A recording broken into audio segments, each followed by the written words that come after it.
Zoning Board meeting, February 4th, 2019. I hereby declare this meeting of the Howell Township Zoning Board to be open, adequate notice having been given pursuant to the New Jersey Open Public Meeting Act in the following manner. First, on January 15th, 2019, a copy of said notice was mailed to the Star Ledger and the Tri-Town News. Second, on January 15th, 2019, a copy of said notice was hand-delivered to the clerk of the Township of Howell.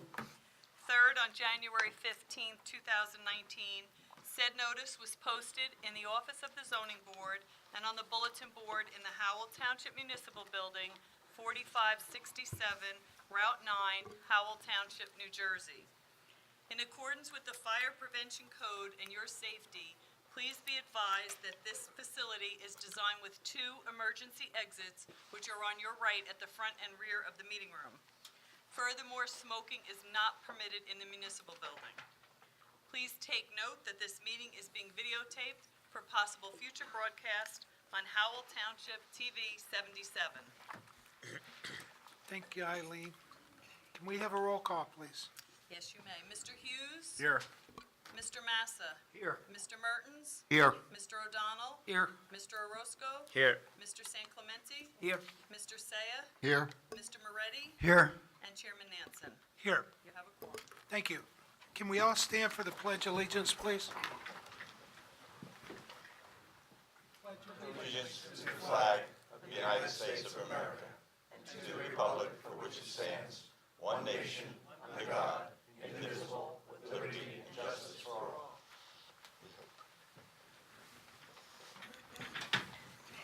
Mr. Tropoli, you want to swear in the professionals, please?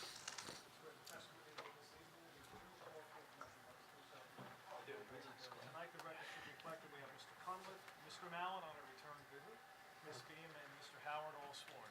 Thank you, sir.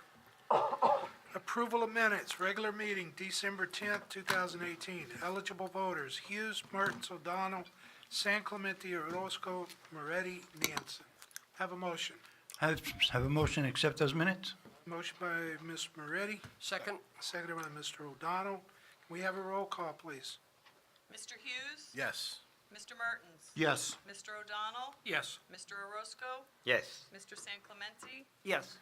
Mr. Moretti? Yes. Chairman Nansen. Yes. Motion carries. Thank you. Regular meeting, December 17th, 2018. Eligible voters, Mertens, O'Donnell, San Clemente, Orozco, Moretti, Nansen. Can I have a motion? I'll make a motion.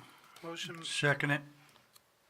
Motion by Mr. Mertens, seconded by Mr. Moretti. Can we have a roll call, please? Mr. Mertens? Yes. Mr. O'Donnell? Yes. Mr. Orozco? Yes. Mr. San Clemente? Yes. Mr. Moretti? Yes. Chairman Nansen. Yes. Motion carries. Reorganization meeting, regular meeting, January 14th, 2019. Eligible voters, Hughes, Massa, Mertens, O'Donnell, Orozco, San Clemente, Saya, Moretti, Nansen. Do I have a motion? I'll make a motion. Motion by Mr. Saya, I'll second. seconded by Mr. Hughes. We have a roll call, please. Mr. Hughes? Yes. Mr. Massa? Yes. Mr. Mertens? Yes. Mr. O'Donnell? Yes. Mr. Orozco? Yes. Mr. San Clemente? Yes. Chairman Nansen. Yes. Motion carries. Thank you. Vouchers, We have no vouchers this evening. correspondence. Yes, we do have correspondence.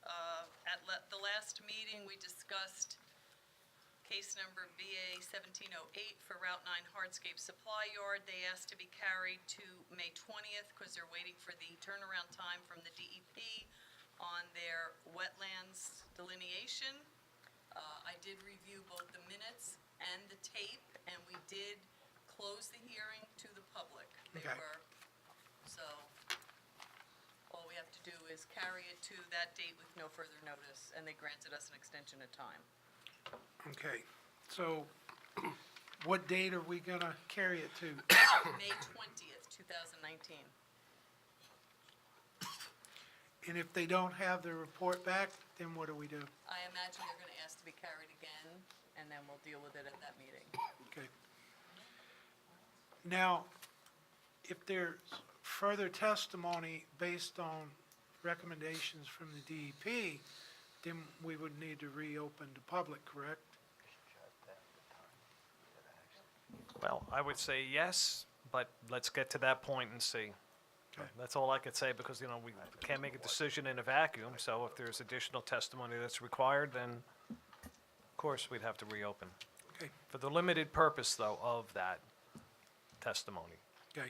Just to the DEP. correct? Okay. That's May 21st, May 20th. 20th? Okay.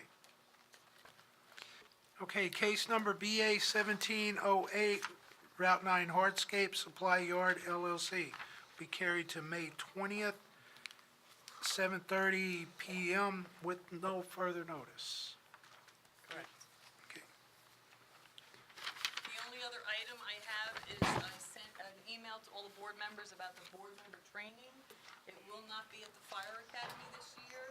It is going to be at the Manalapan Town Hall. But I need everybody to get back to me as soon as possible and let me know whether you can make that date or not, as I have to register you. If not, there were other dates that you could attend. Unfortunately, there's only 2 experienced classes, and one is way up north and one is down south. So the Manalapan one is And like, you won't have me as your teacher. so you want to go to that one? No. That's almost good. So, if you could just let me know as soon as possible, okay? Okay. Chairman, Yes, I sir. elected for April 13th at Manalapan. Okay, You're good for April 13th? Yes. Thank you. me too. I am too, Eileen. Matt Might Hughes. as well take care of it now. Everybody, You're going Wanna- to be, Mr. O'Donnell's away. You're good, or? I'm Mr. away on I already spoke to Mr. Massa. I'm not- good. I got you, Matt. Sorry, Jan, I'm not going to be able to make it. Okay. Did you want to go to one of the others, or? You're not None. required, so. Okay. Mike, Not sure yet, I'll have to you look can at get this. back to me. Yeah. All right, Mr. Moretti? You're good? I'm good. Okay, thank you very much. If That's- anything changes, you just have to let me know by 3 days ahead, so I can either switch you or get a refund. that's April 13th, right? April 13th, Saturday, 8:15 to 1:15. I'm gonna put that in my calendar right now. And that's all I Experience class gets out an hour earlier than the new class. What's that? The experience class gets out an hour earlier than the new class. Oh, okay. Why is that? We get You don't have refreshments? to take a test. Oh, okay.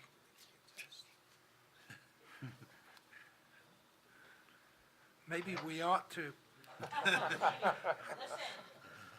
keep it up and. We're still friends, aren't we, Jay? Don't worry. And that's all I have. And that's Manalapan, right? Yes, and I'll send you a reminder email.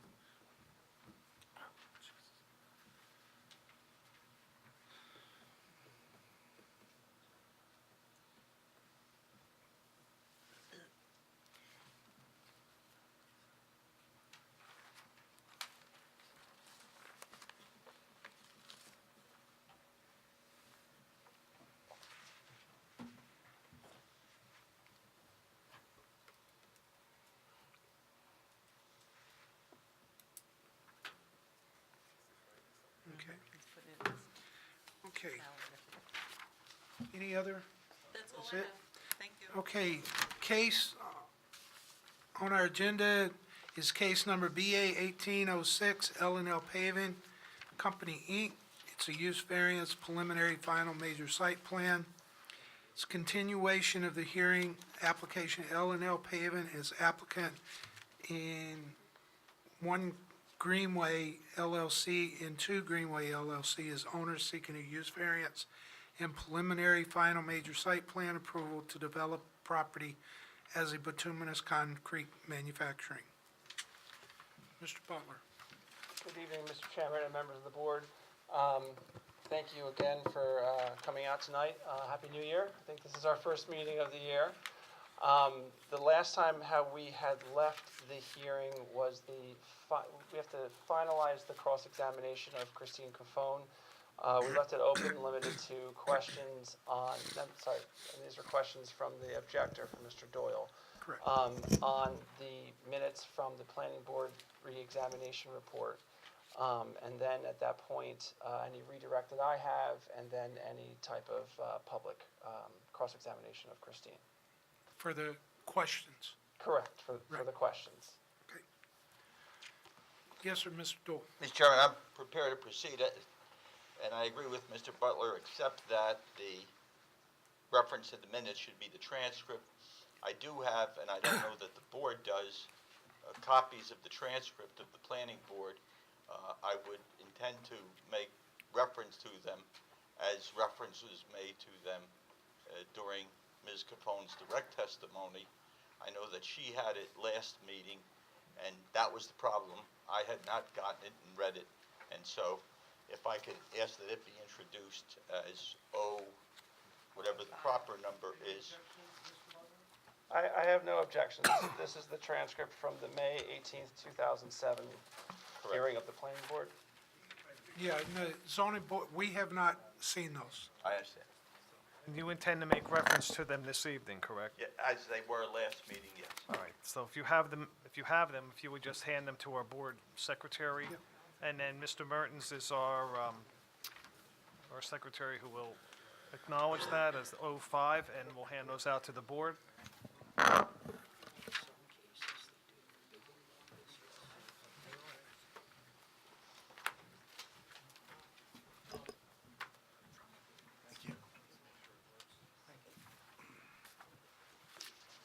Thank you, ma'am.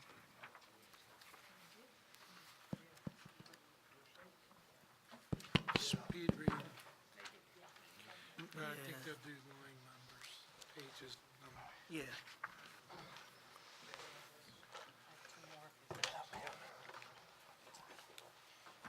Actually, if you want to look at this and send another one down there, that's fine. I just need it back. What's the date on that one?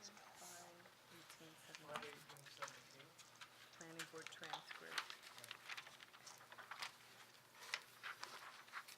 Okay.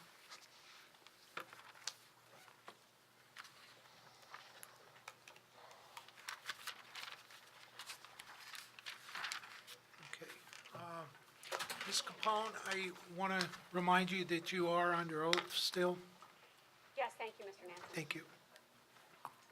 Do you want, I stole it. handheld? I stole it already. Is it on? Is it on? Are you Yes. hearing me? Yes. All right, good. Thank you. You're welcome. Mr. Doyle, all I'd ask, if you're referring to this document, please Yes. give us a page and line number whenever you're referring to. I will. Thank you. I'll have at least a page number, and I'll try and add to it the line number. Okay, thank you. Good evening, Ms. Caphone. Ms. Caphone, for this board to grant the use variance according to the case law of Medici, you must reconcile by an enhanced quality of reconciliation that the variance would not do substantial detriment to the master plan re-exam and zoning ordinance adopted in 2017 that prohibited concrete and asphalt manufacturing in this zone, correct? You would have to do the reconciliation. The zoning ordinance is the document that prohibits the asphalt and concrete plant, not the master plan. The zoning ordinance does prohibit it, but you're suggesting that that's not, we don't have to reconcile to the ordinance, just to Well, the you master plan? reconcile to the master plan. Okay, thank you. And it was, as I understood, your position that a complete reading of the entire transcript that has just been marked into evidence as 05 would show such an enhanced reconciliation. I don't understand why you mean a complete reading. There were other things discussed in that transcript that have no relevance to this application. So it was my opinion that based on some of the statements made in a section of that transcript, that you could certainly reconcile the omission. But I don't think a complete reading is accurate, since there are other things that it talks about, such as recreation and other uses that are just not relevant here. I understand. They had a couple of items on the agenda, and the earlier item is unrelated to this. No, I think, if I understand your question correctly, was it my opinion that a complete reading of that transcript is how I reconciled the Medici? And I said no, because I don't think that a complete reading of that is where the reconciliation is germane. Because in that master plan document, assuming you're referring to the transcript of public hearing May 18th, 2017 meeting minutes, there are many other things discussed in there besides just the SED zone and the asphalt plants and manufacturing. So I don't think that that's fair to say that a complete reading of that is what the Medici is based on. What else is in that transcript that is irrelevant to this discussion then? I didn't prepare for this case by focusing what's irrelevant in that master plan. Okay. But I can tell you that there's some discussion on recreation and some other things that are just not relevant at all, in I my understand. opinion. And you testified specifically on page 90 of your testimony on December 17th that to just read recommendation 14 in the master plan, which calls for the prohibition of manufacturing, would be, quote, to divorce them from the meeting minutes that went and led up to that, and would be improper and disingenuous. I'm going to object to the question. I don't know what he's referring to, what Mr. Doyle is referring to when he says page 90. I thought I said the December 17th testimony by Ms. Gaffone. We don't have, Mr. Doyle, any transcripts from the last hearing at all, to my knowledge, Mr. Chair. They were No, sent today I've to me, definitely but never I received a didn't print transcript them. from last meeting. So we don't have them. I tried to clear up that the last time I was here and make sure that you had every transcript up to date, and I know that happened. I'm sorry that wasn't continued. And today you sent me 1217, but I did not print I 11 understand. copies. It's too Okay. many pages. Okay. I will try to make very limited reference to that in lieu of the comment, and when I do, I will read what the reference is.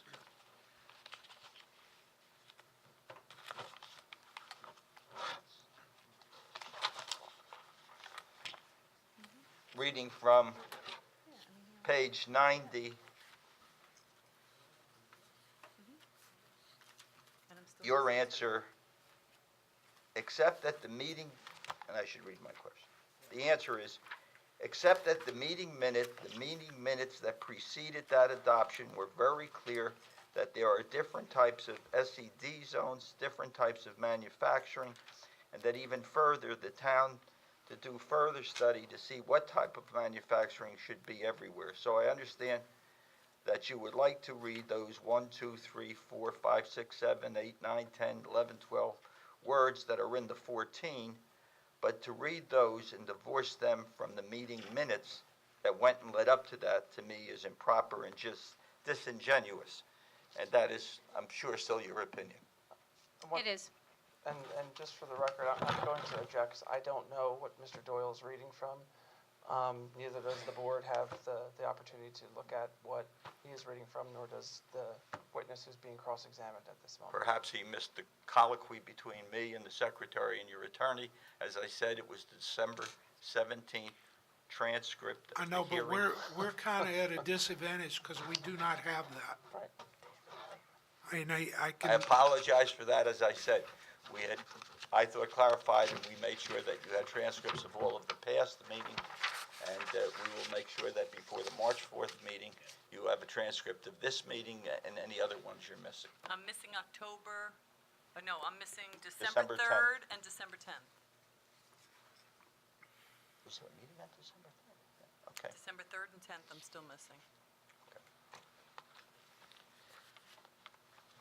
So, and Mr. Doyle's going to provide those transcripts to the board and to me also? So that would be December 3rd, December 10th, and December 17th? And With tonight. my client's authority, I will. If you're providing it to the board, you have to provide it to me. I'll make sure you get it. Thank you, Eileen. But to be sure, you had the minutes from the planning board of its May 18, 2017 meeting before you testified from them at the December 17th zoning board meeting.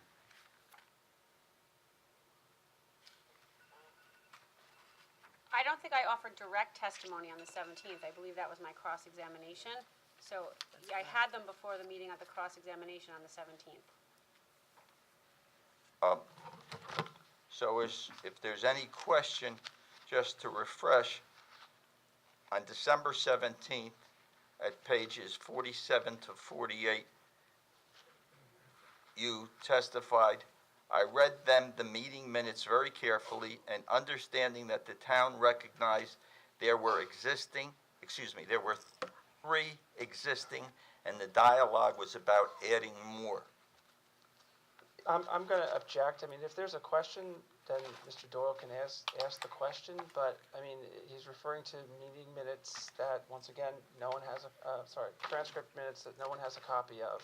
Okay. If he has a question regarding the testimony that was provided by Ms. Cofone, I would suggest he ask that directly without referring to a minutes. I don't, Can I you do thought that? Just ask the question? You did read the minutes before the December 17th meeting very carefully, did you not? Yes. Okay. Thank you.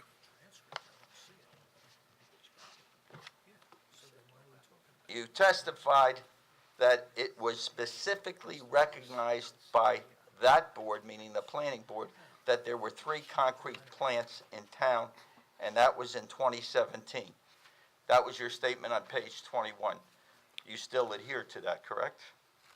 once again, same objection stands that he's Just- referring to a transcript that no one has a copy of. I mean, if he has a question, once again, if he has a question, just ask the direct question of the witness. Yes, sir, Mr. Doyle, just ask a direct question.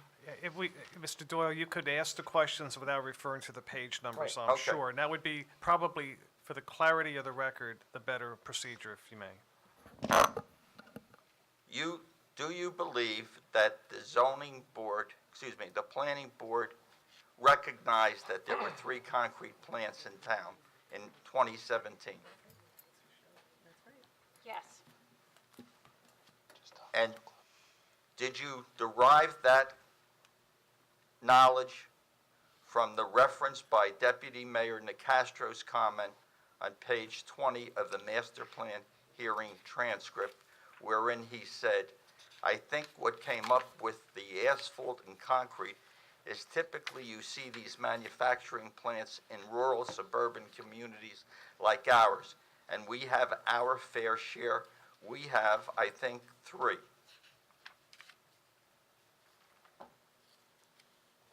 Yes. Yes.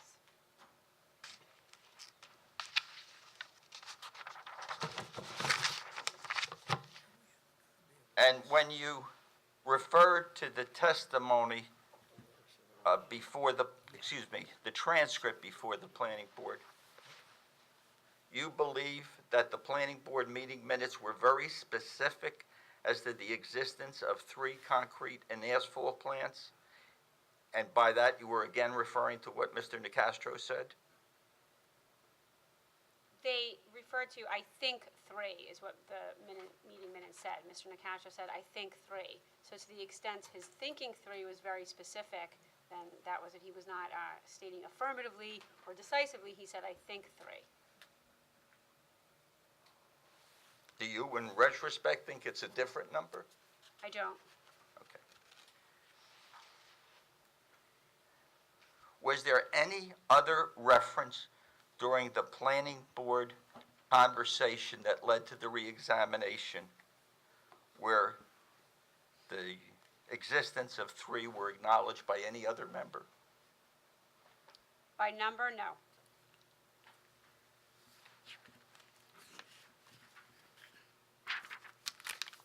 When you testified, three plants were identified right in the master plan minutes. What language in the master plan transcript exists to say that, other than Mr. Nicastro's, how many do we have? I think three.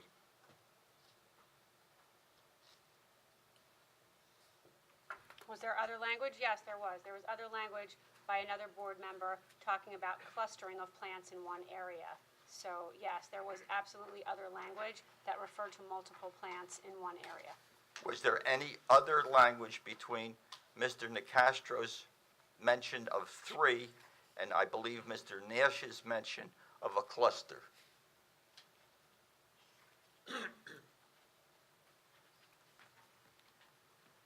There may have been. I don't recall specifically.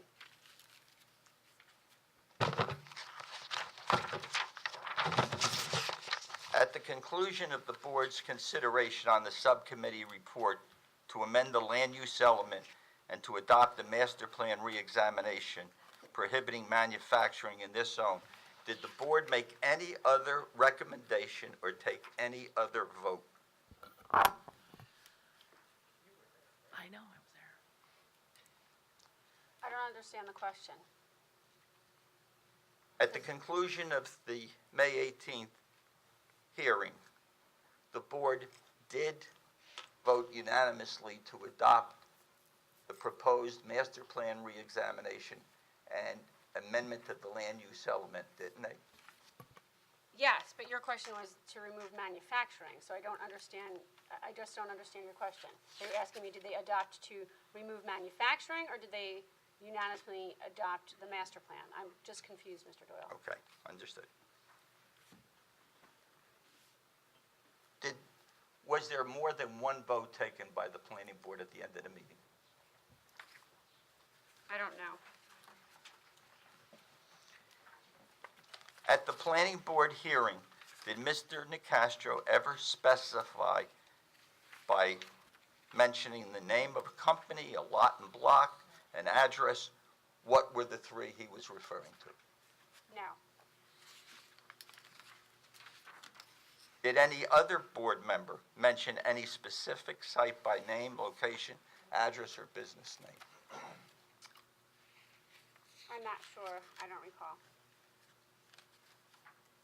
You had suggested during your earlier testimony on December 17th that the L&L site has a particularity due to the fact that they once operated a concrete plant.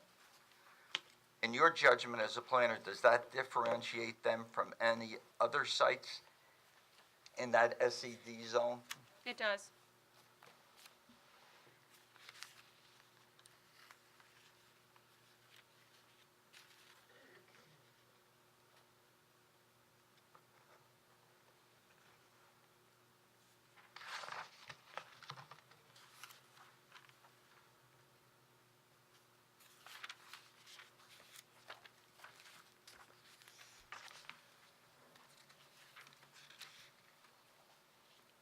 I'm sorry, is there another question?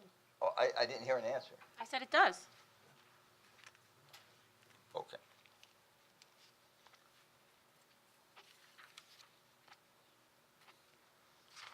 Why? As a planner, why does its past status give it some particular suitability? Because it's something unique to this piece of property. However, if you look at the Cox Treatise on-site suitability, it specifically reads, "Note that the site need not be uniquely suited to such use, or more specifically, it need not be the only site available for the project. Price Himeji does not require proof that the site is uniquely or solely suited to this use." So while there may be other properties in the SED zone, and there certainly are, I think certainly the board can look at the particulars of this piece of property, which is that there is a concrete manufacturing plant on it, to use your, to substantiate site suitability. The concrete plant that it had on it had been, in your words in the transcript, quiet since at least 2016, correct? I don't have the transcript in front of me. Is, without the transcript, based upon your being at the site, is that true? Yes. And by quiet, do you mean that it was not operating? Yes.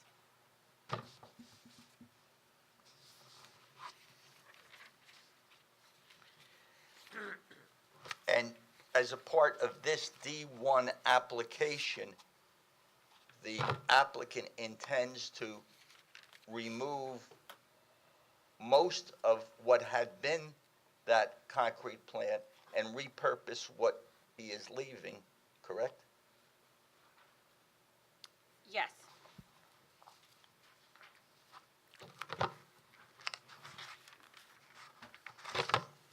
And as the L&L paving operation exists presently, it is a permitted use.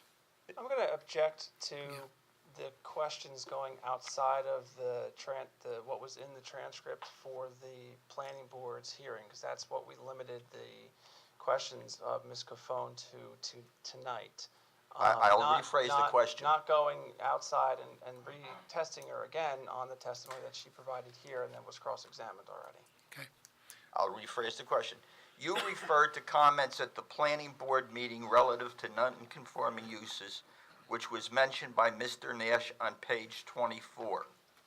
Is, in fact, the L&L paving operation, as it presently is, not a non-conforming use, but a conforming use? If you understand the question, you can. I don't understand the question. Given Mr. Nash's comment expressing concerns about non-conforming uses, which you mentioned, is the L&L paving operation, as it presently operates, a conforming or a non-conforming use? As it presently operates, it's conforming. Thank you. Now, in the transcript from May 18th, 2017, you mentioned Mr. Nicastro having said, "We have, I think, 3," referring to asphalt and concrete manufacturing plants. He also, however, said, "The concerns of the environmental impact that these heavy manufacturing bring to the town with the amount that we have." You did not take that quote into your analysis? I read that quote, so of course I took it into my analysis. And his conclusion, "So I do not recommend that we remove manufacturing as a whole, but in this particular use that it be removed, the asphalt and the cement." Did you take that into your consideration? Of course, because we need a use variance, so it's not a permitted use in the zone anymore. No, not as to the zoning ordinance. Did you take that into consideration in saying that you can reconcile this application for a prohibited use with the actions of the planning board on May the 18th, wherein Mr. Nicastro said what I just quoted? Are you reading from page 20, where he reads, "And with the concerns of the environmental impact that these heavy manufacturing bring to the town with the amount that we have, how many do we want to see in Howell?" You filled out the rest of the sentence, yes, that's So what I I'm referring think to. that's why the recommendation was geared towards this particular facility, as we would look into other heavy industrial manufacturings that we have in Howell that would, some say, have a negative impact on the surrounding community. Did I consider that? Yes, of course I considered it. And I would say they do consider these uses, and it's, again, recognition that in the area that they exist, where it was identified as a cluster, the truck traffic and the heavy manufacturing is existing in that area. So to me, I interpret that as the town not wanting to see these perhaps in other areas or have more of these set type of facilities. That's how I interpreted that.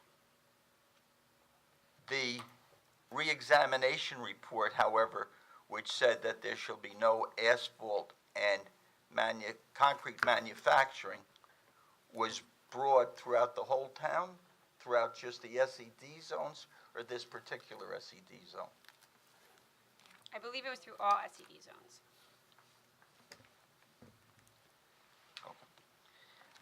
Board Member Boyle's, his comments on 21, "I feel the same way because of the effects that these types of plants have of the surrounding community. We have enough.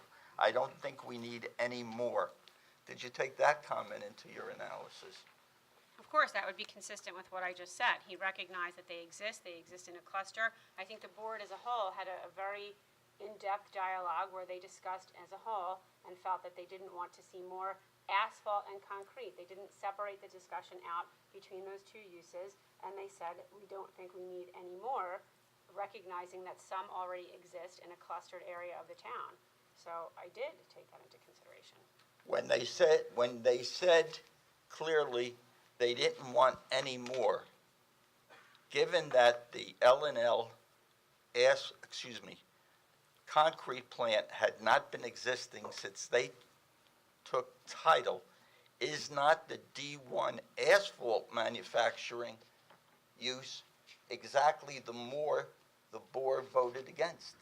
Well, the concrete was there, so it was existing. When the board had this colloquy and had this discussion, the concrete plant that's on the subject property was existing, and the way the board discussed it was asphalt and concrete, and said, we don't want any more. So when I read, we don't want any more, I don't interpret that as, I want to eradicate what's on the ground today and not have any more.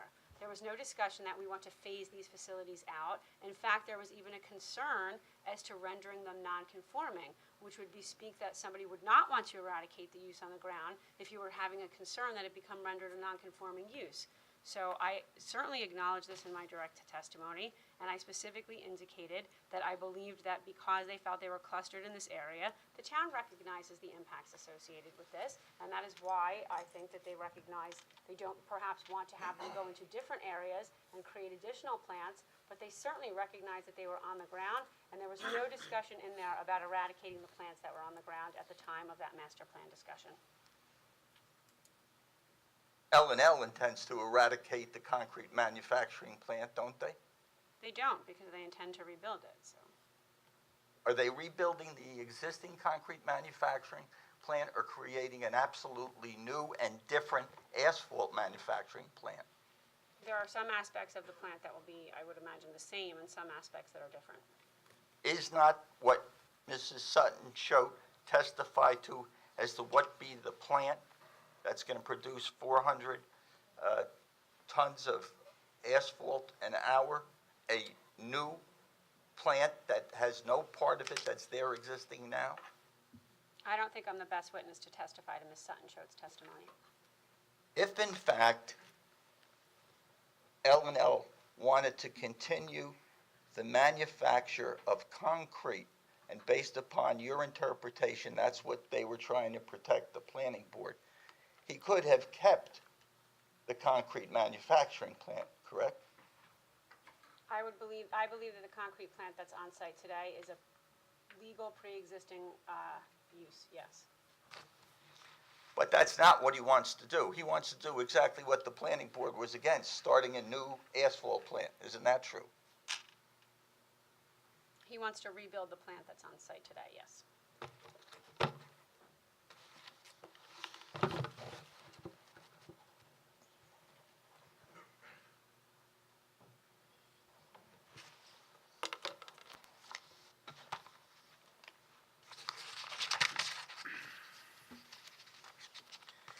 Regarding the truck traffic,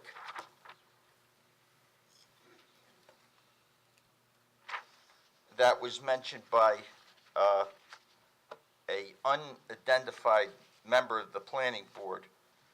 In your earlier testimony, you found that the most critical testimony of Mr. Rodelli was the practices he would put into place during the nighttime hours. You recall that testimony? I would have to have it in front of me to read it directly. I understand. October 29th. And where in the transcript for May 18th are you speaking about? The two comments I made were a quote from the May 18th transcript when Mr. Nash and Mr. Boyle, Mr. Nash spoke about the truck traffic, and I compared that with Ms. Caffone's testimony, page 10, the October 29th transcript, which I think we all have, October 29th? I have it. Okay.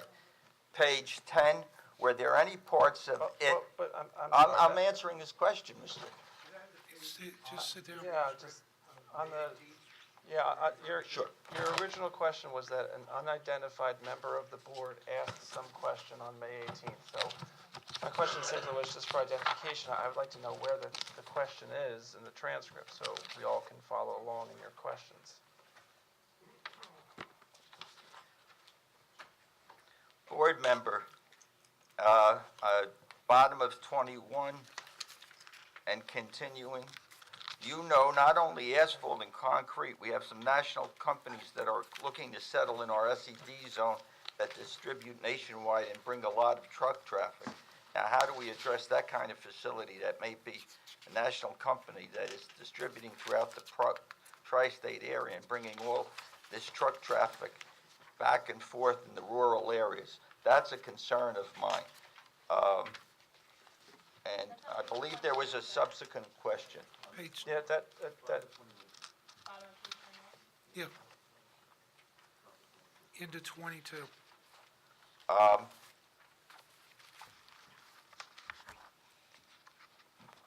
And I believe there was an earlier that I'm not, so there was a concern raised about truck traffic at the meeting, and I was comparing that with Mrs. Caffone's testimony earlier at the December 17th hearing, when in reviewing her client's testimony, I asked her, were there any parts of that testimony with which you thought were critical?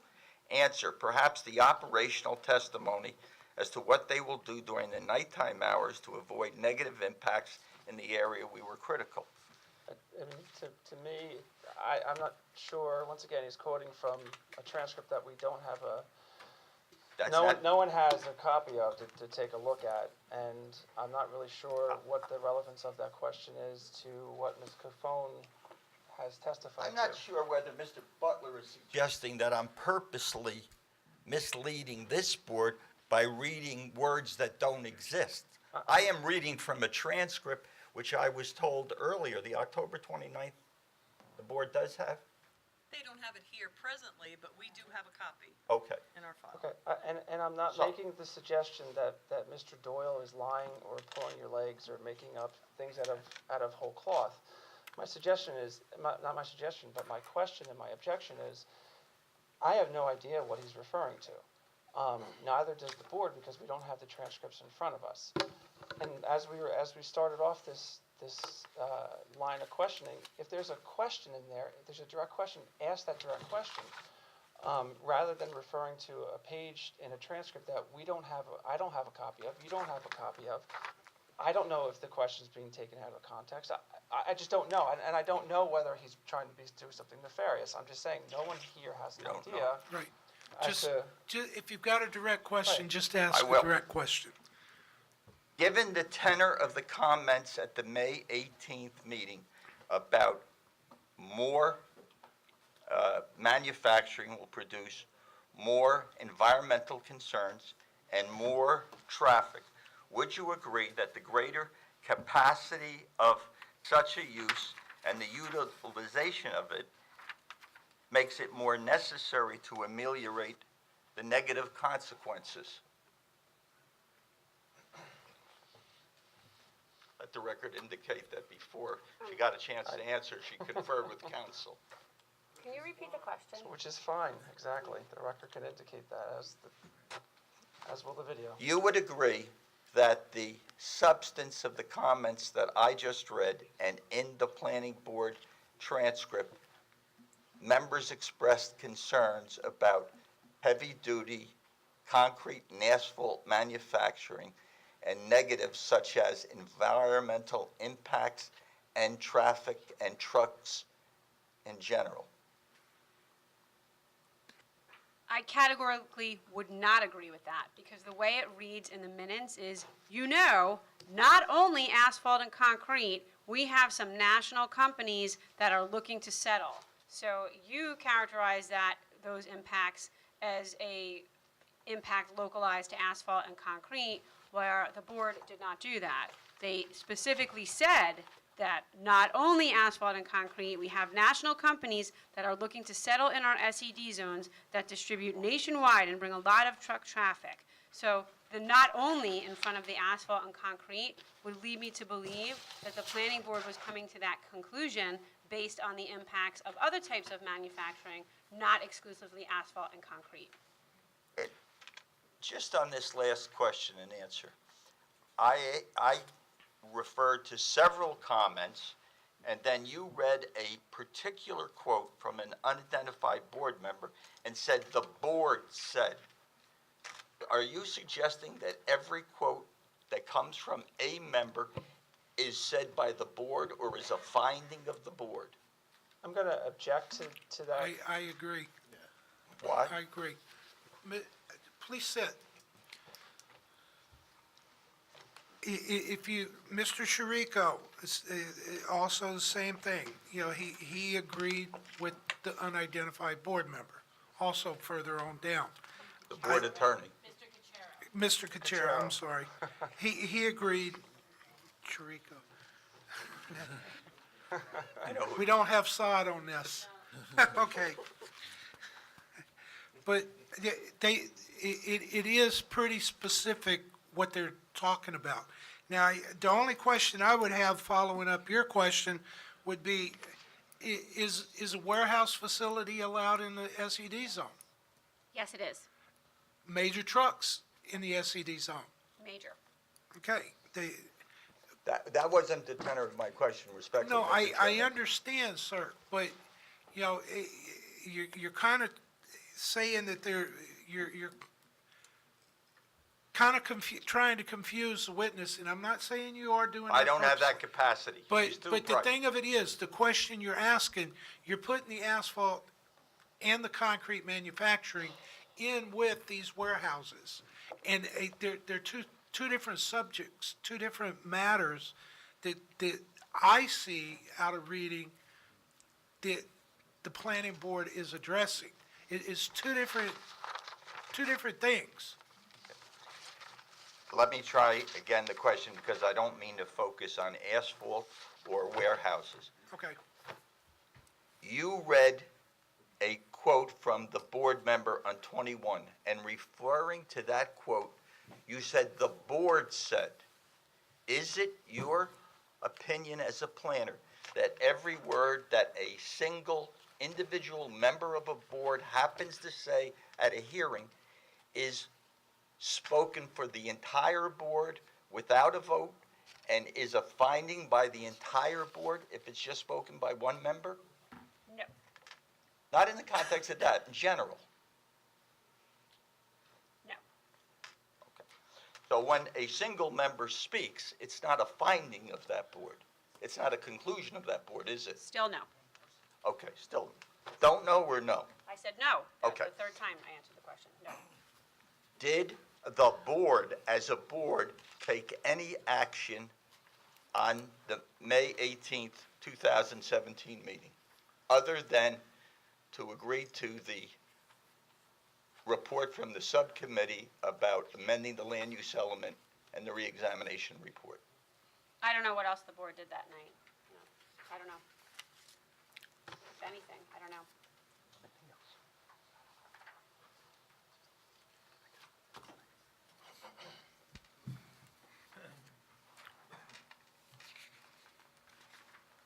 Nothing further. Okay. Yes. Can you just give me just one moment? Yes, sir.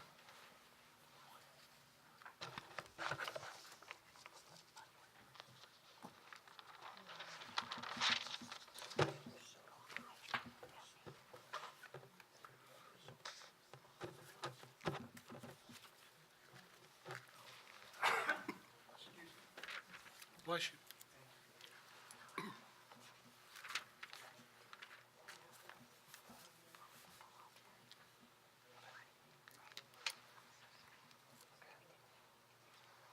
Can you just give me one, just 2 minutes? Okay, let's Yeah, take a if we break. could. Board to reconvene at 8:30.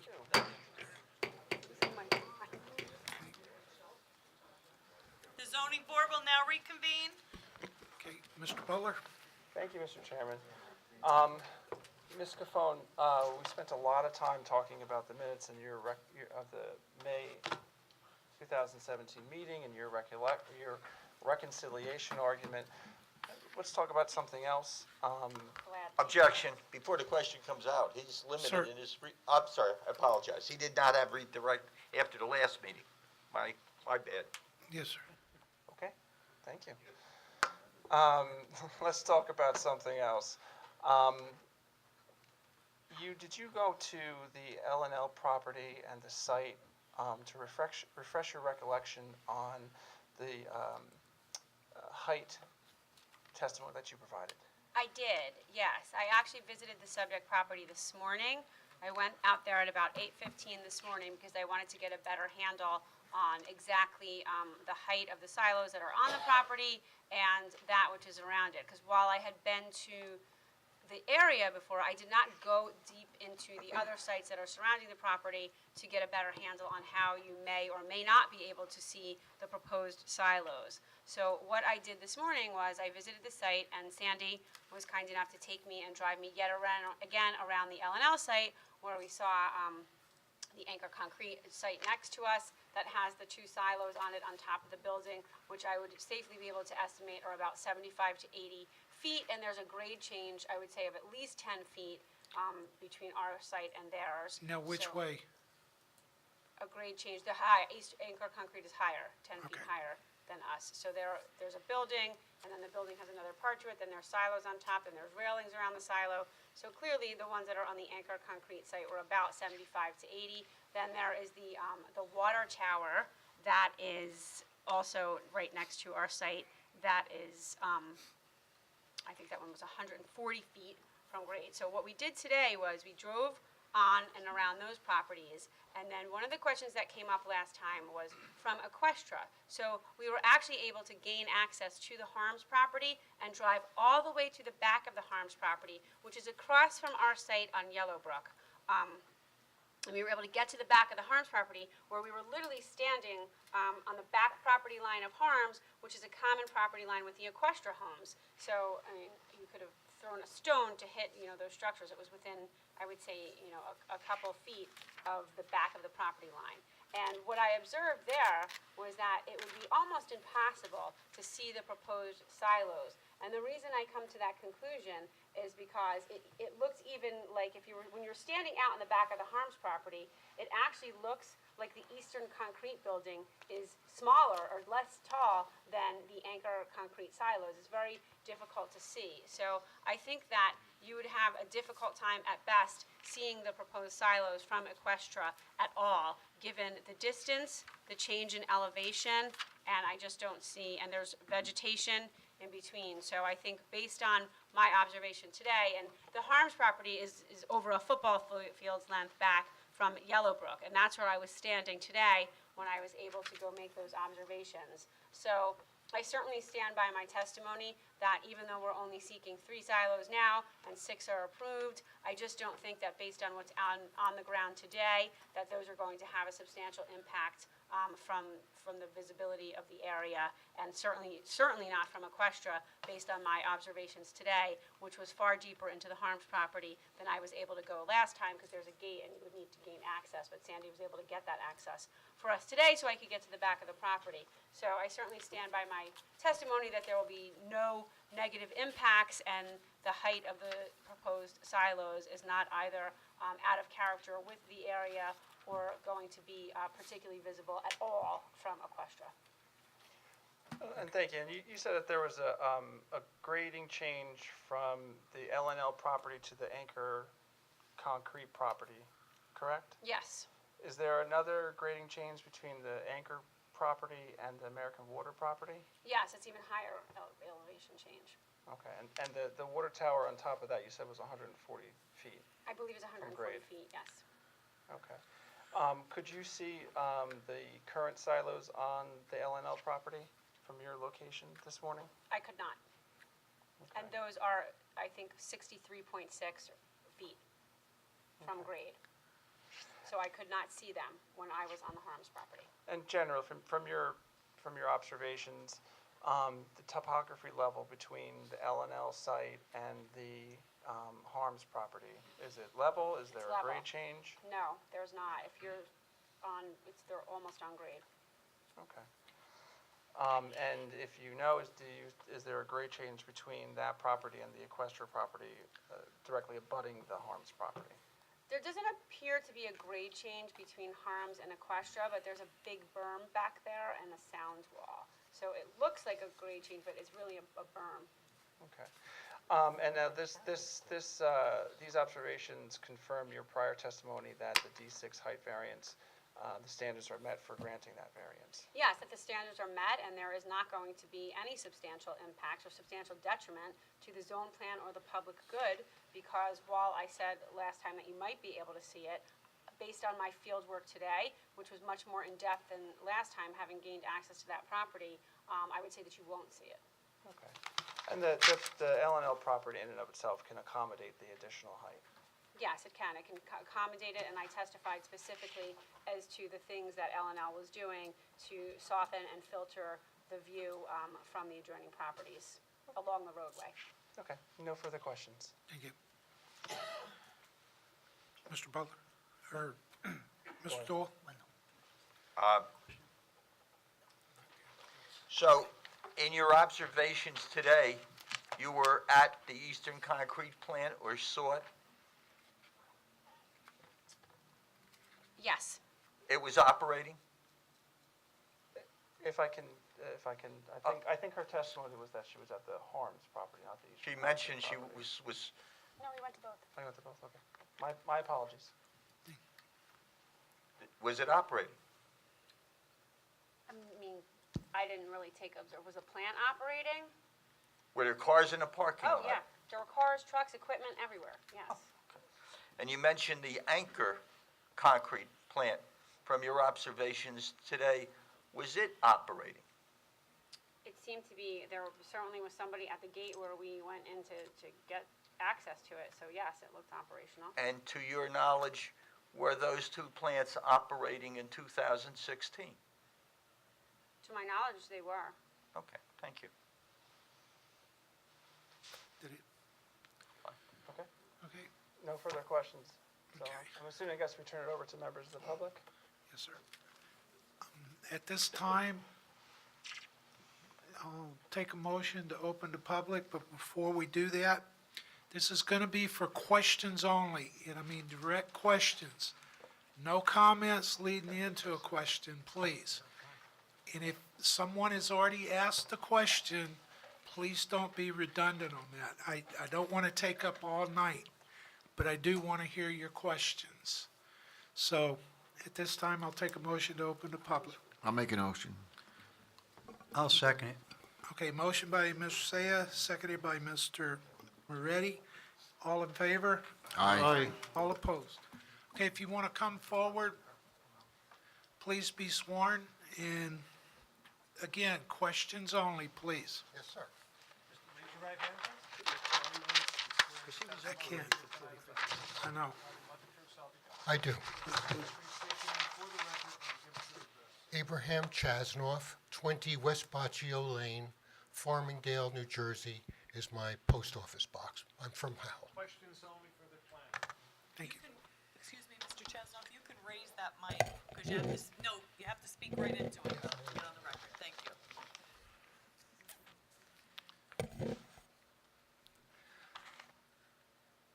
Ms. Cafone, do you agree that with the opening statement of the planning board attorney at the meeting that we were talking about, or that you were talking about, that it is a healthy exercise for a growing and dynamic town like Howell to examine the land use element of its master plan to assure that it reflects what the current conditions and goals are of the town? Well, they're required by law to do it every 10 years, so I think it's a healthy exercise, of course. It's required by law that they reexamine their master plan every 10 years. And as a matter of fact, the attorney explained that to the board before he started the discussion that night. Is that right? I don't know. Can you explain It's that? in the transcript that I don't have.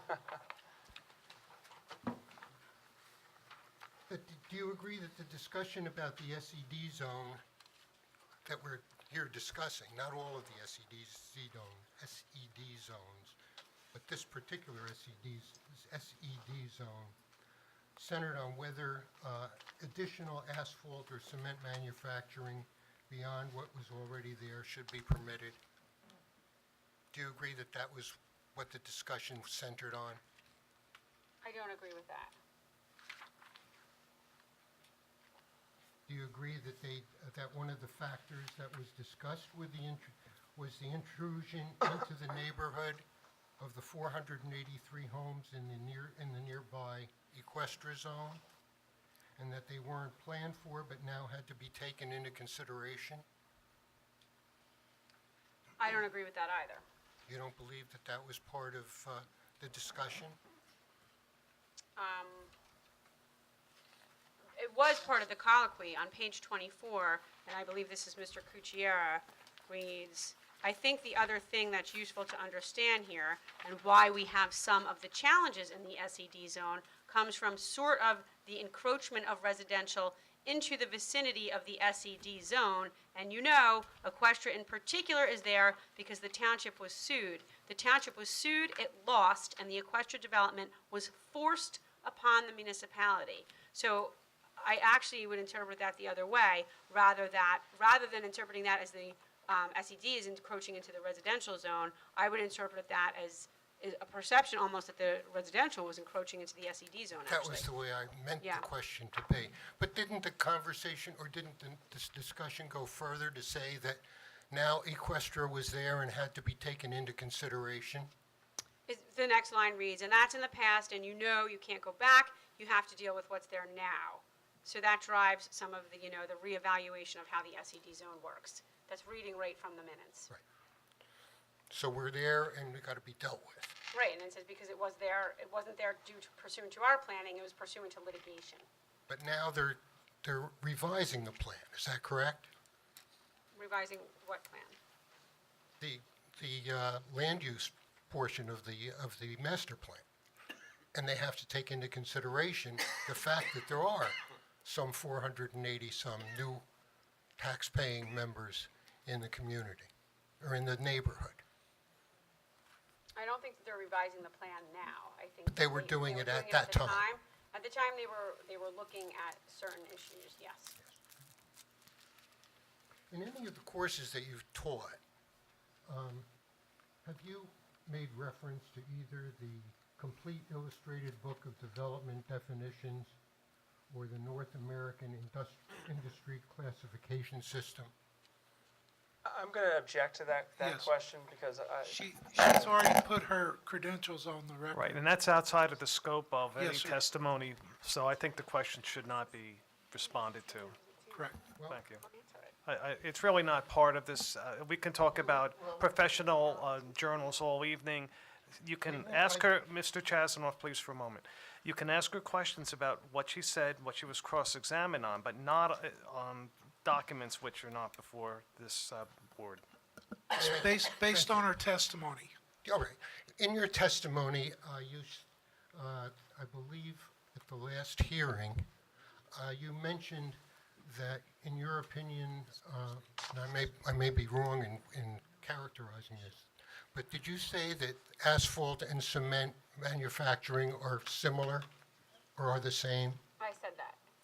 And now I can ask you, I think, whether or not you have ever used the North American Industry Classification System.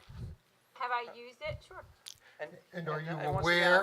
I'm going to object to this Yes, whole sir. line of questioning because this was not put before the board. She's by made her testimony. response to the question, however she made it, and I would ask you to move on, sir. Thank you. Are you aware that the North American Industry Classification System, Sir, let's move forward. are they classified in the same way? I don't know. You don't know? That's what I said. I don't know. You don't? But you do use that, Sir, yes, not, okay, all right. let's move I will forward. move on. Thank you. I will not ask about the North American Okay, Industry now we're Classification making System. a comment.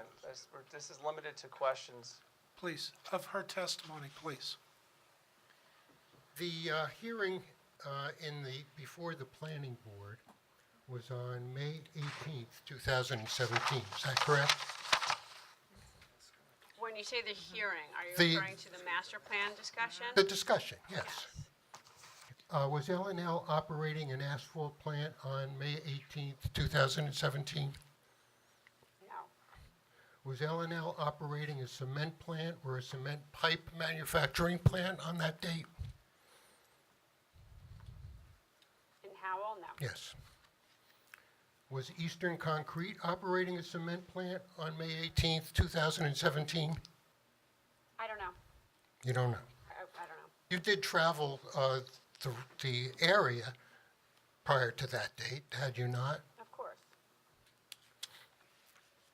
Was Anchor Concrete operating a concrete plant on May 18th?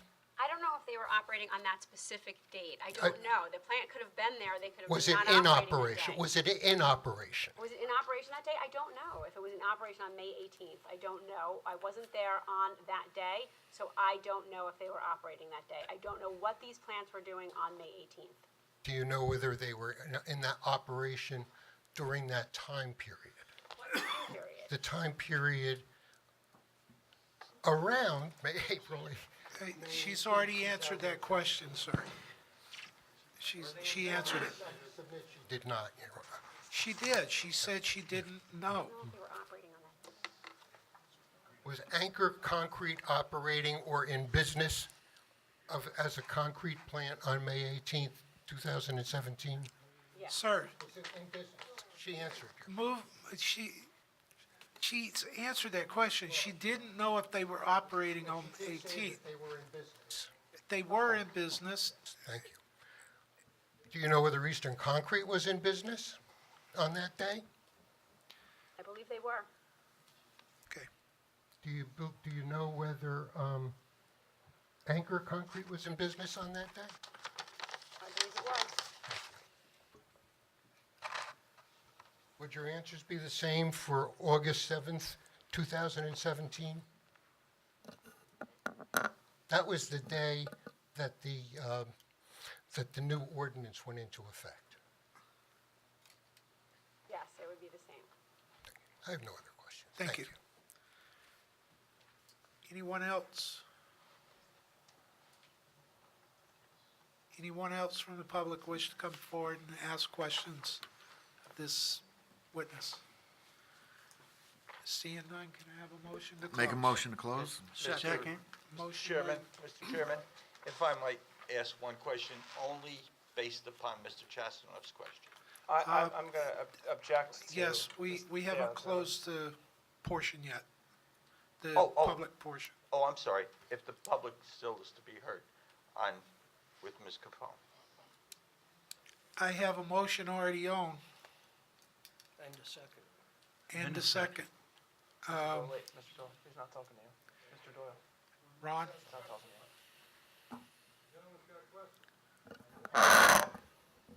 Public is closed, correct? I have a motion, we haven't voted on it. Well, go ahead. Hey, excuse me. Okay, Okay, yeah, but you gotta pay attention, hang on a second, folks. Chairman, sir. We have to reopen the public. if there's one, listen, if this gentleman, do you wish to give, the ask questions, sir? All Yes. right. You called for other questions, nobody was there, but he's standing there now. My Yeah. suggestion would be, hold the vote, let this gentleman go forward. Okay, Let's swear him in and see what the questions are. yes, sir. All right, sir? Raise your right hand. You swear the testimony you give this evening will be the truth, the whole truth, and nothing but the true self you got. I do. Thank you, sir. Using the microphone, can you give us your name and your address, please? Adam Seyhan, 22 East Milan Boulevard. Can you spell your last name, sir? Seyhan, Seyhan.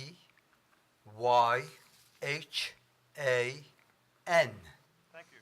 Go ahead. Questions only. For the planner. Yes. In this new facility that's going to be built, you are going to have several storage tanks, including one that is 30,000 gallons, correct? I'm going to object. Ms. Cafone Okay. provided planning testimony, not testimony regarding the. Sir, she testified as a planner, so you should ask the questions. 30,000. Planner questions. Okay. 30,000 gallon tank that is going to be built there will have flammable liquids and solids in it, correct? Sir, Yeah. This is the wrong witness. This is the wrong witness to answer the question to. She did not Planner doesn't testify. know what's There was other witnesses early on in the case, sir. She testified as to the proofs that the applicant believes are there in the case to prove their case for use variances and site plans. That's it.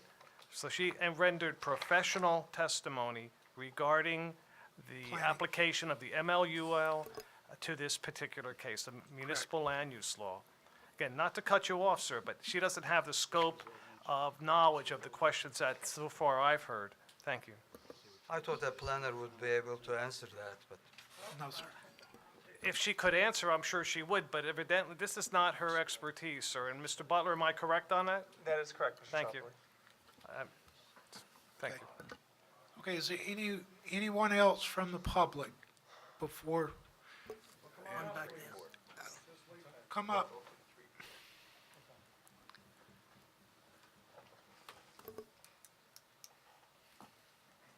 Sir, would you raise your right hand? Sure. Thank you. Swear to tell. Damage the virtue. Swear to tell the truth, the whole truth, and nothing but the truth, so help you God. Absolutely. Using the mic, sir, can we have your name and your address?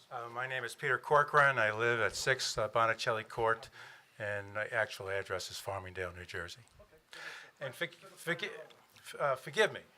I've just walked in, so if I'm repeating my question, please tell me right away. This has to do with the Girl Scouts camp that's next door to the plant. I would like to know, has that been considered at all? That's not, I'm sorry, I didn't mean to interrupt, but that's not what the client testimony was concerned. It's right next door. Is that considered? Mr. Corcoran, are you a representative of the Girl Scouts? No, I'm a member of the public. Mr. Chair, there was someone here from the Girl Scouts at know. a prior meeting who came up, asked their questions, and those questions were addressed and answered. I Can ask the agree. same questions again? Now? Well, I think it's specific, the questions that are being asked by the public now are specific to this witness. There have been But she's mul- the planner, isn't she? okay, so the planner has a finite scope. The planner has some kind of... Sir, I'm trying to answer your question, sir. But The I'm planner has a, sure the I'd plan. like to have them answer the question. Okay, well, I'm the professional who was also a planner, so I'm gonna answer. The bottom line is, and I work for them, so the planner has a finite scope of what they're dealing with. We have had multiple meetings over the course of almost an entire year Right. where there's been multiple witnesses, all of whom, up until now, have been cross-examined and have been open to the public. Okay. So while she's here to talk about specific statutory criteria, so the questions to her go on her testimony. That's how this works. So if she never brought up the fact that the Girl Scouts are right next door, that she never brought that up, she doesn't have to Well, what comment exactly that. about them being right next Well, I door do think you want to there's know? 1,000 little girls out there every summer, and And that should be once again, I'm considered. gonna- sir, That's, Right. it's totally out of line. Totally out. Yes, sir. Yes, Why? that's not within the scope of what Mr. Scafone. Not within That's the not scope. her- I don't understand Correct. that word, not within the scope. Excuse Sir, Sorry, sir. that's No, I not, think I know an explanation of what that means. sir. Her scope, Ms. Beam just answered that. No, she said that she didn't bring it up, so she doesn't have to comment on it. That's No, how sir. I understood No, it. sir, enough. Okay, That's do you enough. have a direct question? Ask a direct question. You're shutting me down. No? I am telling you to ask a direct I question asked the of this question, witness. okay, shouldn't the Girl Scout camp next door be considered? She said No, she said this is an ideal location for this project. Sir, And I'm saying because of the Girl Scout camp next door, that isn't an ideal location, and why isn't well, that being considered? you're allowed your opinion, but we're not at opinions right now. And why isn't that being Ask considered? a question. Why- I just did. Sir, can I just recommend one thing to you? You don't have any questions for the planner, but you obviously have an opinion. Save your opinion until the end of the case. And that's And fair that's- enough. and that's the question I way- have, why isn't the and Girl that's- Scout camp, Okay. 1,000 That's- kids there every summer, you. and that Sir, should be you're considered? making a comment. I'm asking, why aren't they being considered? Sir, Ben, It's not part of her testimony. So, sir, what you have are Well, opinions. Who is testimony to? Sir, listen please for a moment. And again, with the greatest respect, what you're talking about are your opinions, which I'm asking you a must, question. would you let me finish, please? Thank you. wait to the end of the case, and you can say anything you want at I'm that asking point a in question. time. Am I not asking a question? Sir, you can't ask the question that you want to ask of this planner. It's outside of the scope. Who can I ask that to then? You can't ask it to this person. Who can I ask it to? That'll be between you and whatever you wish to do. I'm a public, right? Sir, I'm not an sir, expert. would you- I'm not- would I'm you- asking who can I ask that to? Which of the, Let me just suggest, which of the pros can I ask that to? you can't ask this one, thank you. And you can't tell me which one I can ask it? It's not my obligation to tell you, sir, but I'm it's just a member of the public. You Fine. work for the public. That's right, sir. And listen, Mr. You're Chairman. out of line. Thank you. Who can I ask the question to? Mr. Chairman, Sir. if we can move on. Who can Let's I ask move it to? forward. Please have a seat. If you have no further questions, please go back, look at the hearings. I've been here most of the time, so Okay. don't tell me, I've been here most of the time. Then you should have asked the question that you asked to some of the other professionals Which that were one I'm around. asking? Sir, it's already closed. This is to this witness. Okay, Mr. Chairman, there's a motion and a second to close the public hearing. yes. Yes, sir. Sir, would you raise your right hand? Swear to tell the truth, the whole truth, and nothing but the truth, so help you God. I do. May we have your name and your address, please? Les Spindel, Spindel, 46 West Da Vinci Way. Questions for the planner only? Yes. From what we heard, the planning board said there should be no new asphalt manufacturing plants in Howell. The town council came to the same conclusion, represent people who are elected to represent the public. How could this be interpreted as it's okay to build a new asphalt manufacturing plant? Because when that was done, there was an existing concrete plant on this property. So the impacts of concrete and asphalt were considered by the board when they did that. And when you do that and you make something non-conforming, it doesn't mean that automatically the uses that are there on the ground have to go away. So that's how come I believe they did it. So then the planning board and the council should have said no asphalt and concrete? They didn't know the difference? How could they come to that conclusion, but they're wrong? Well, I didn't say that they were wrong. I said I believe that based on the findings that were in those minutes, that they did certainly consider the impacts associated with these uses, and they certainly meant, in my opinion, to close the door after the uses that were on the ground in the plants that were existing were there. Okay, so there's nothing about this is the new rule, no new asphalt manufacturing, that still leaves open the door that somehow that this is what they were thinking. That's what you're Well, it saying? certainly does, because there was a discussion by the board that it would render some of the existing plants non-conforming. So that was a concern for them. So they certainly were acknowledging that these uses were existing and clustered in one area of the town. So they recognized that they were there, and I don't think that the actions of the board can be interpreted as to mean they wanted to obliterate those that were there. They sort of just wanted to close the door and not let any more, or perhaps even look at different areas. But there was absolutely a recognition by the planning board that those type of uses were clustered in one SED area of the town. But there was no new asphalt manufacturing that was in the process at that point. There was an old concrete pipe manufacturing, which is not exactly the same. You're saying it's exactly the same concrete manufacturing and asphalt manufacturing? I didn't say that it was exactly the same. Okay, thank you. Okay, last call. Anyone else from the public? Okay, I have a motion on the floor by Mr. Saya, seconded by Mr. Moretti. All in favor? Aye. All Aye. opposed? Mr. Chairman, I have a question on redirect that came, recross that came up because of an earlier question and Mrs. Caffone's answer. Okay. I'm going to object to a new question. I'd permit it for the limited purpose of one question, Mr. Doyle. One question. You were asked on December 17th about the three, and I asked you on page 41, line 10, line 6, the three plants you're speaking of are the one that is on your client's property, correct? That's one of the three. Answer, yes. Question, one of them is on And I'm Stavola going to property. object again, because we're If- once if he again. doesn't Sir, want to- please sit down. Oh, I'm sorry, I forget that. Let him finish the question. The question and Mr. One of them is on Stavola property. Answer, yes. Answer, I don't recall the name of that one. To the degree that was your testimony, then, and to the degree that you just testified that you saw and know that Anchor existed, and that Eastern existed, and that Stavola existed, were they not the three plants that was referred to in the planning board hearing?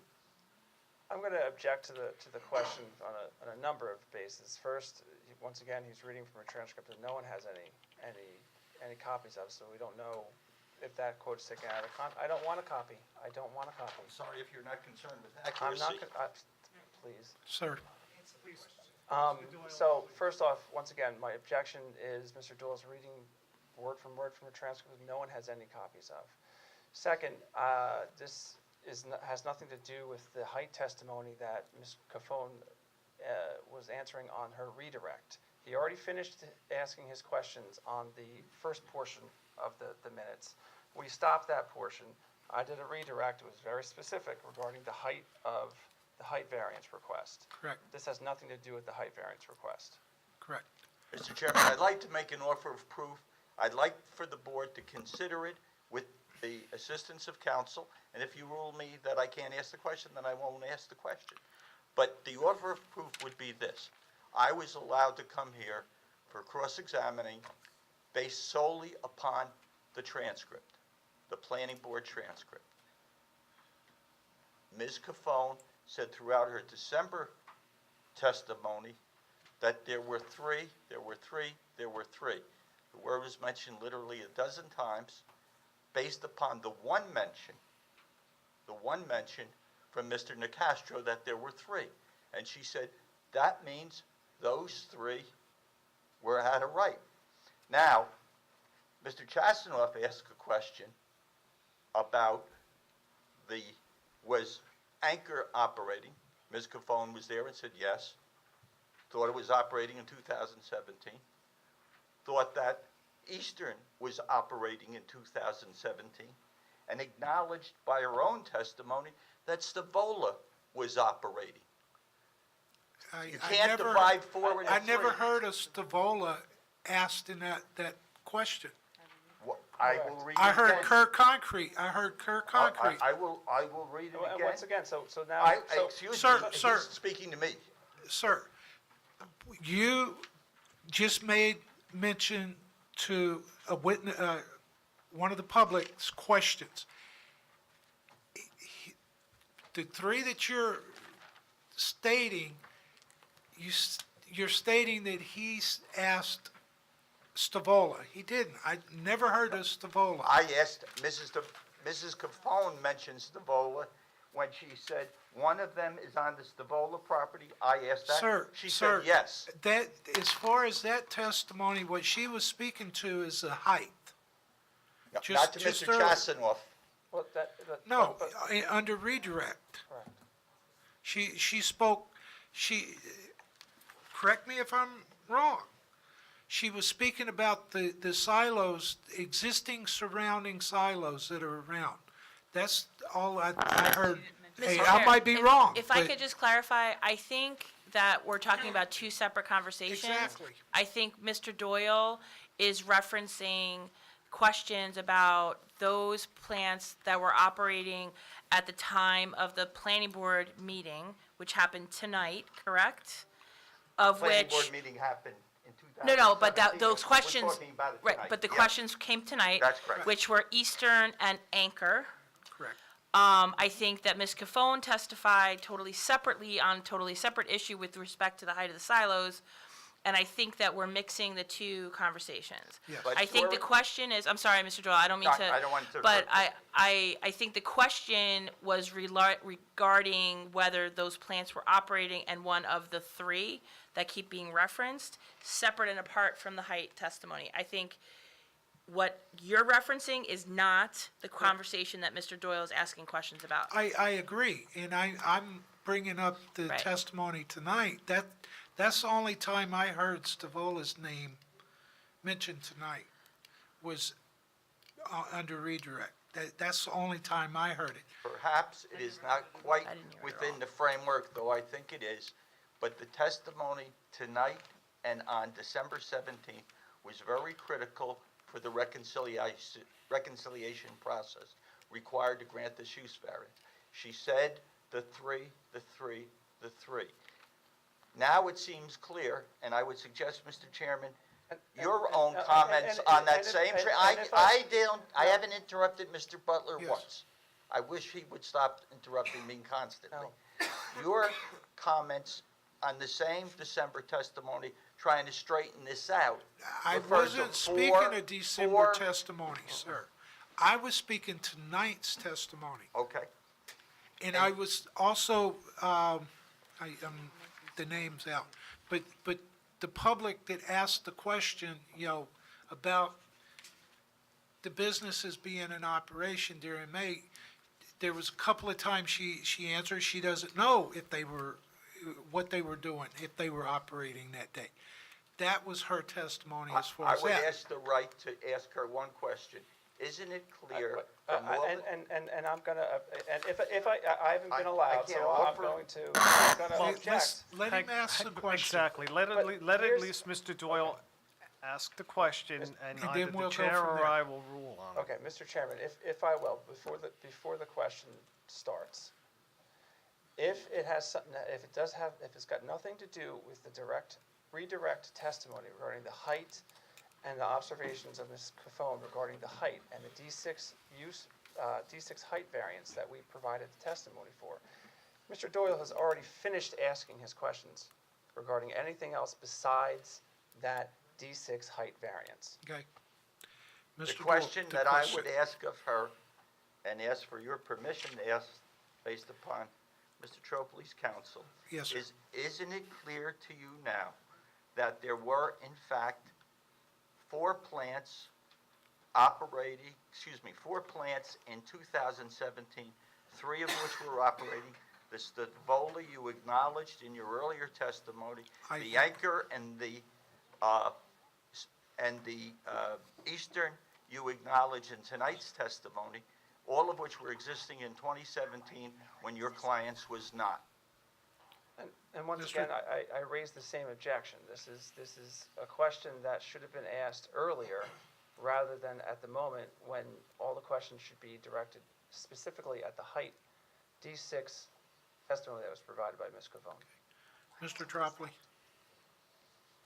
Ms. Cofone, can you clear this up with a very simple answer? Yes, we can Please clear this do. up by saying all of the plants that we're referring to were existing. Exactly who was operating, we can't be sure who was operating. I can't be sure exactly who was operating. But all of those plants were certainly existing in a clustered area. The planning board minutes clearly reflect that those plants were acknowledged, recognized. None of them were identified, based on my recollection, by name in the master plan. The area, the existence of them, the impacts of them, yes, that was all acknowledged. Who exactly was operating, not acknowledged in the master plan. The existence of the plants, perhaps three, like three, was identified. So they were there, they were existing. There was not a discussion, to my recollection, as to exactly and precisely who was operating at that time. Mr. Chairman, I think that that's an adequate answer, and I would not permit it to go any further than that. Okay. The board can give Ms. Cafone's testimony any weight that it wishes to give. And with that, I think that that's the answer to the question, and I'll ask Mr. I Doyle. thank you for the opportunity to Finish ask the that up. question and have it answered. Thank you, sir. Okay.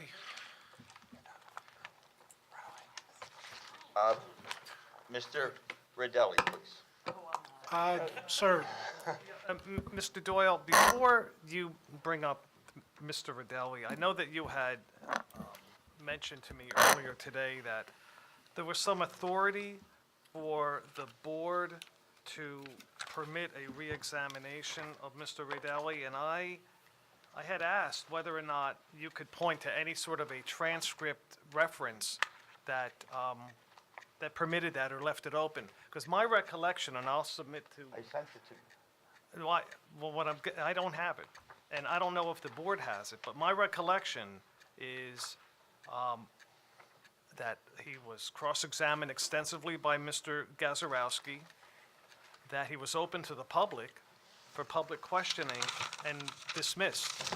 I don't recall, and again, I looked at my notes after speaking to you, whether or not there would be any ability to come back on that. And I have to tell you, and again, my understanding, and I'll submit to my memory of some of my fellow professionals and the chairman, I didn't see anything, respectfully, sir, that I could point to that would give you the opportunity to bring Mr. Rodelli back. As I said, there was extensive cross-examination and questioning of the public. I could not find a page transcript of the page of this transcript that you had indicated that would permit that. And Mr. Chairman, again, that's, We had already closed. whatever the board's recollection is, but my recollection is that Mine too. I don't, I appreciate recollections. All I have to go by is the transcript of what I know I did today. Mr. Tropoli was kind enough to return a call I had made to him and told me on Friday that the item, the whole hearing needs to be moved along. I said I would have limited cross-examination, and I did limit it to Ms. Gaffone, and I would have limited cross-examination to Mr. Rodelli. Earlier today, he asked me, and I told him page number and the transcript, and I was mistaken, and he said, I don't see it there. So I subsequently sent him, and I'm feverishly trying to find it in my iPhone that I sent to Mr. Tropoli, and what I sent him was page 134 of the October 29th transcript, which I realize people don't have, and Mr. Butler and Mr. Tropoli are welcome to look over my shoulder. Mr. Gazarovski, I have no further questions of this witness, being Mr. Rodelli, at that time. If in fact other questions develop in cross-examination of other witness, it's my intent to ask for the right to, excuse me? Okay, for the right to call him back if necessary. Chairman Nansen, any objection, Mr. Butler? Mr. Butler, if something is raised where I guess it's an operational, specifically operational question that one of the other witnesses can't answer, then I have no issue whatsoever with having Mr. Rodelli. the That's what I citation, based it on. yeah, the citation that you had referenced to me was something on the October 22nd That's correct. transcript, and there is no page 135. That's also correct. What, and again, I have not reviewed that, but apparently it, That was also before we opened to the public. right, and that, yes, and that's true, and that was before we opened to the public. If I might just take a minute to, while Okay. you're looking at it. we can- I need a legal opinion on this, Mr. Tropoli. Let's, And if I may,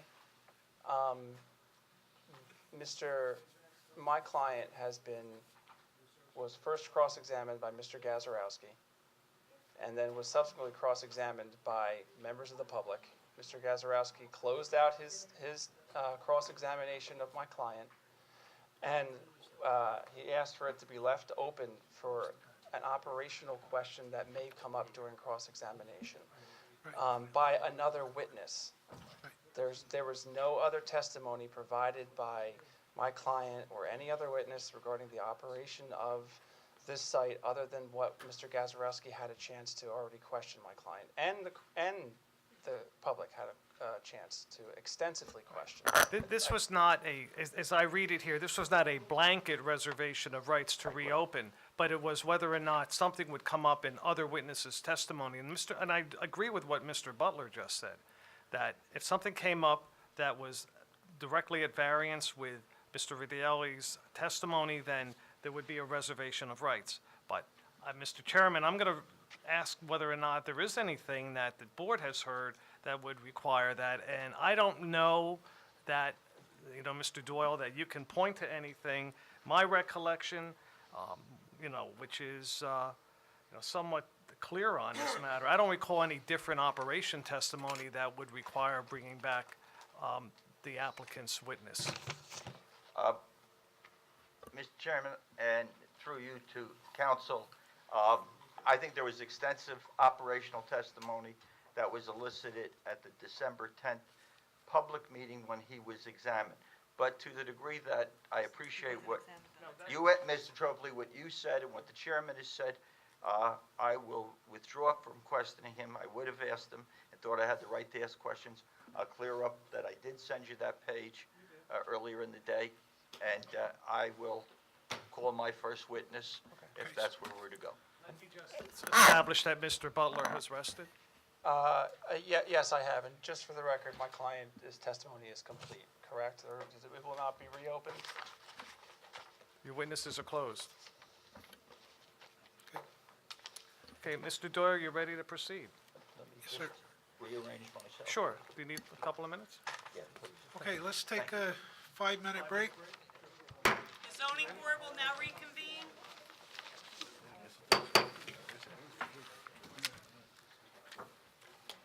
Mr. Doyle?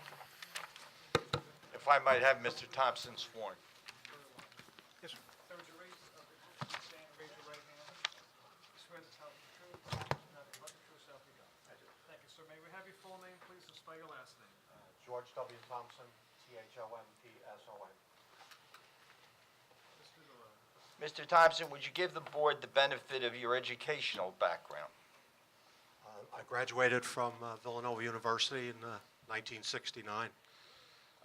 After that, I took civil engineering courses at the College of Staten Island, specifically advanced surveying. And you have a certain related work experience to the matter that's before the board? I do. When I was young, my father owned an asphalt plant on Staten Island. So from the time I was in grammar school, I would work in the plant in summers and vacations and doing odd jobs around the plant, cleaning and greasing and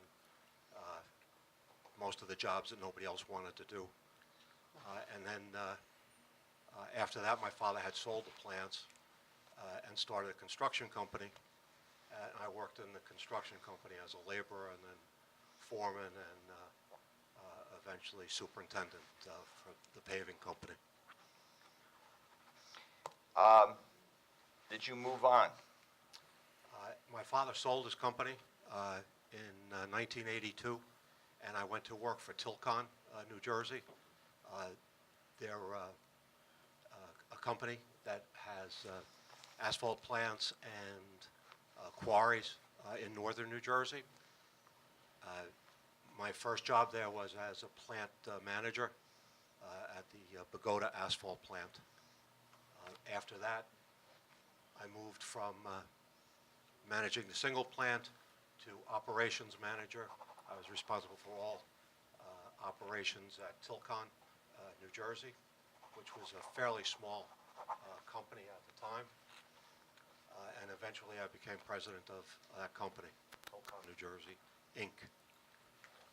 I left in 1997 for Dell Contractors in Patterson, also a company that has quarries, asphalt plants, and sand pits and recycling. I signed on there as CEO, and then 2 years later, Tilcon came and bought Dell. So I was back at Tilcon as Vice President of Construction and Sales. Tilcon purchased a couple of other companies, and in 2001, I became president of the new reconstituted Tilcon. We had 11 asphalt plants, 8 quarries, 3 recycle operations. We produced approximately 3 million tons of asphalt a year, 9 million tons of aggregate, and 1 million tons of recycled materials. We were the largest recycling company in New Jersey at the time. In 2013, I retired to become chairman of the company for 2 years, 2013 to 2015, and then in 2015 I retired completely. That's pretty much it. Beyond the work, the experience, the executive positions, have you belong to organizations within the trade and industry? Yes, I was a member of the Board of Directors of the New Jersey Asphalt Pavement Association, past president twice, Board of Directors of Utility and Transportation Contractors, Board of Directors of the New Jersey Alliance for Action, and I received... You can brag, you got a few awards. Go on. Well, New Jersey Asphalt Pavement Hall of Fame, Alliance for Action Eagle Award, Utility Transportation Contractors William Feather Award, and the Boy Scouts of America Distinguished Citizen Award. Beyond a lifetime in the industry, you live in Seagirt? Yes, I do. You know this area? Yes. You know the site Yes, I do. and the surrounding area? Correct. And you have been at least 2 of the hearings and read the transcripts from the rest of them? Yes, that's right. And you're here to be a resource to the process, including the board. That's right. So you only won't get questions from me. Mr. Butler might ask a few, That's fine. and the board might. So would it be fair to say that, Mr. Doyle, you're offering him as a professional witness in what, operations? Across the board, I'll ask, are you familiar with, knowledgeable, and experienced beyond the normal layperson's capacity with respect to paving? I would say so, yes.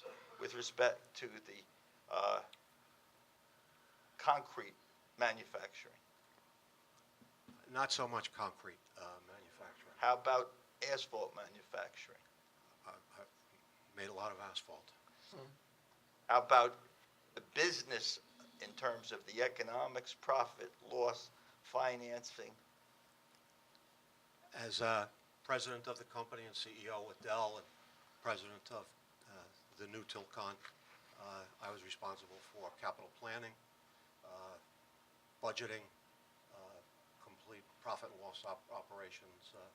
So I do. I've been exposed to that.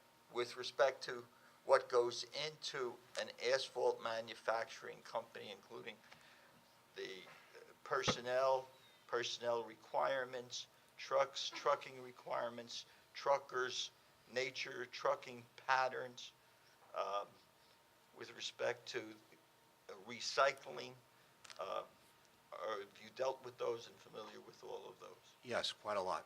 Is there anything in this record that you have observed, heard, or read regarding asphalt manufacturing and operations with which you are not familiar and for which has been your life's work for your whole adult life? No, there isn't. I would offer. And so, all right, so he's being offered as a expert in operational, I guess, operations of an asphalt plant and asphalt business? Is that what we're? Mr. Chairman, he is being offered as an expert in all of the areas I've had and mentioned. There's not been one person who has testified with his experience or knowledge or has ever run this kind of company.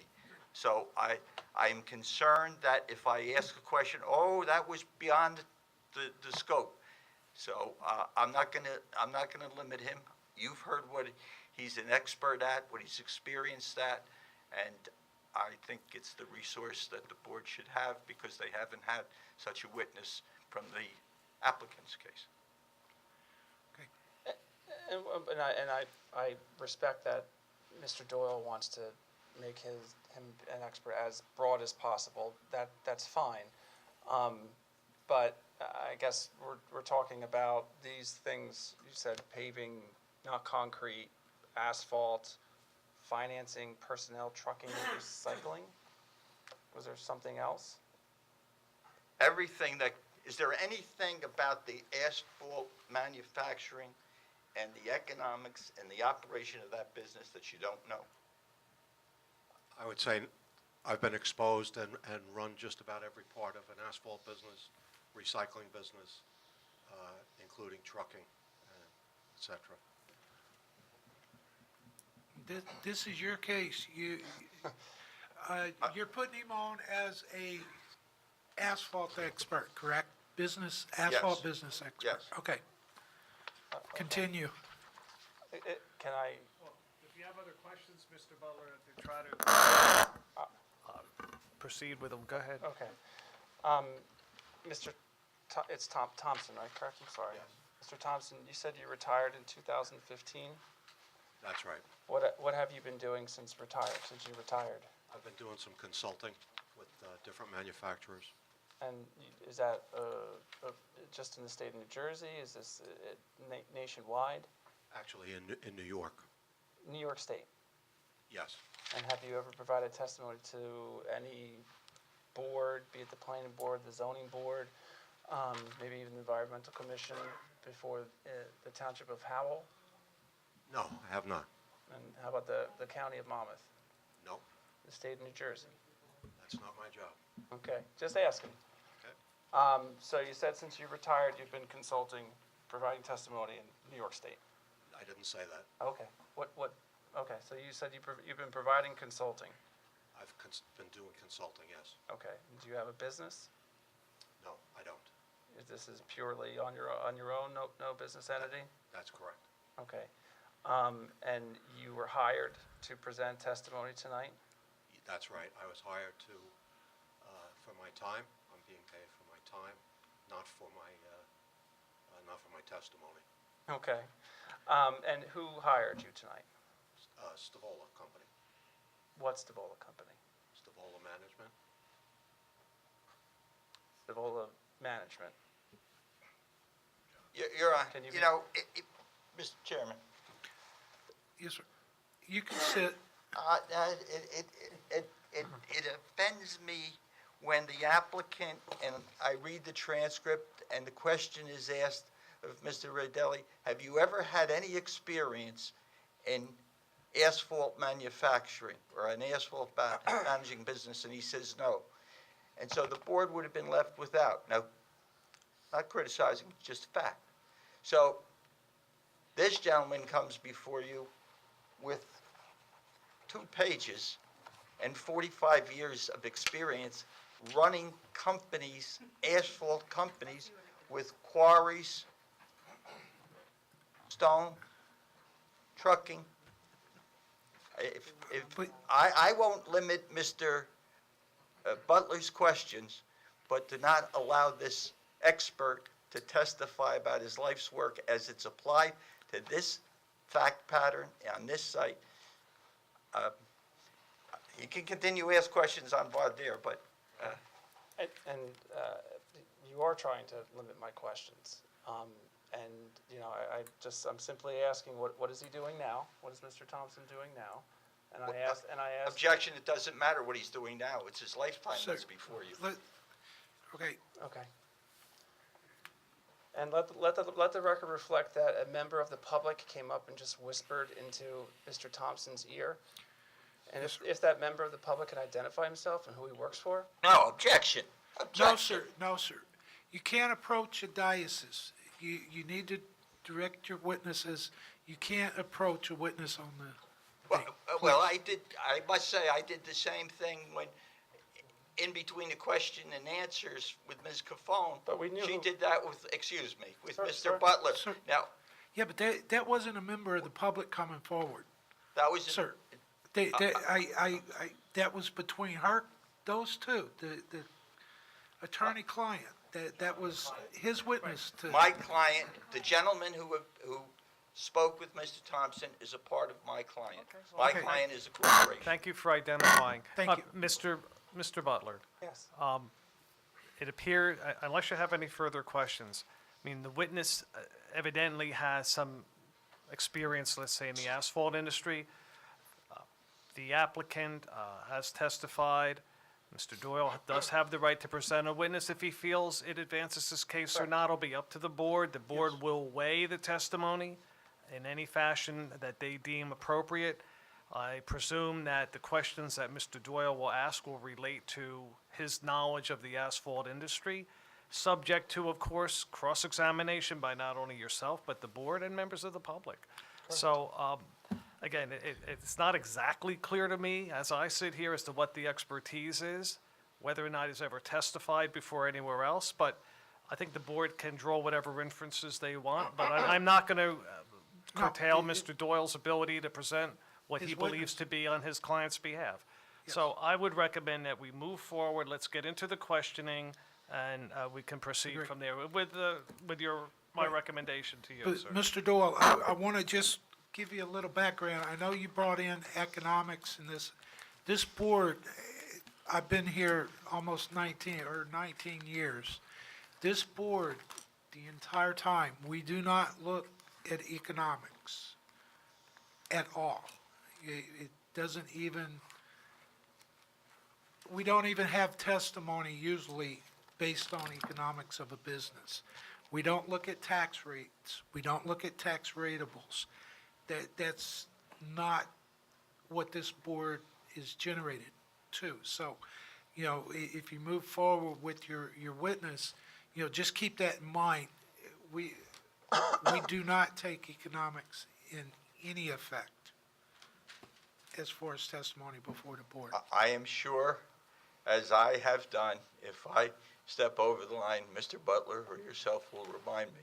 I understand about tax ratables, taxes, to the degree that an operation of a business has to have some economic consequences, or we're not all in a free world in the sense that it's all not profit. So if I'll ask the understand questions, I'll ask, and if they're objectionable, I'll be told. Okay, but I'm just saying, we just kind of leave the economics out of it. We understand that a business has to operate on a budget and all of that. We do understand that, but it's not that's not part of our decision that we're here to make.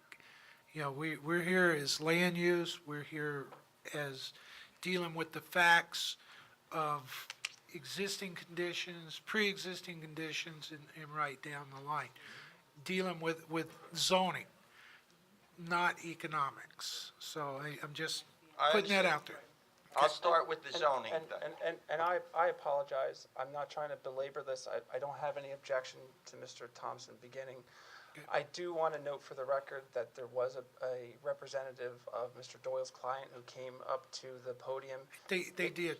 And They represent. if we could just put his name on the record, because I want to make sure that that Mr. Doyle is the one who speaks for his client, and his client is not coming up at some later point and asking a question. So if we could just identify the person who came up, put his name on the record, and then Mr. Thompson can. Mr. Butler, through you, Mr. Chairman, Mr. I don't Trump. know why it's necessary for him to mention.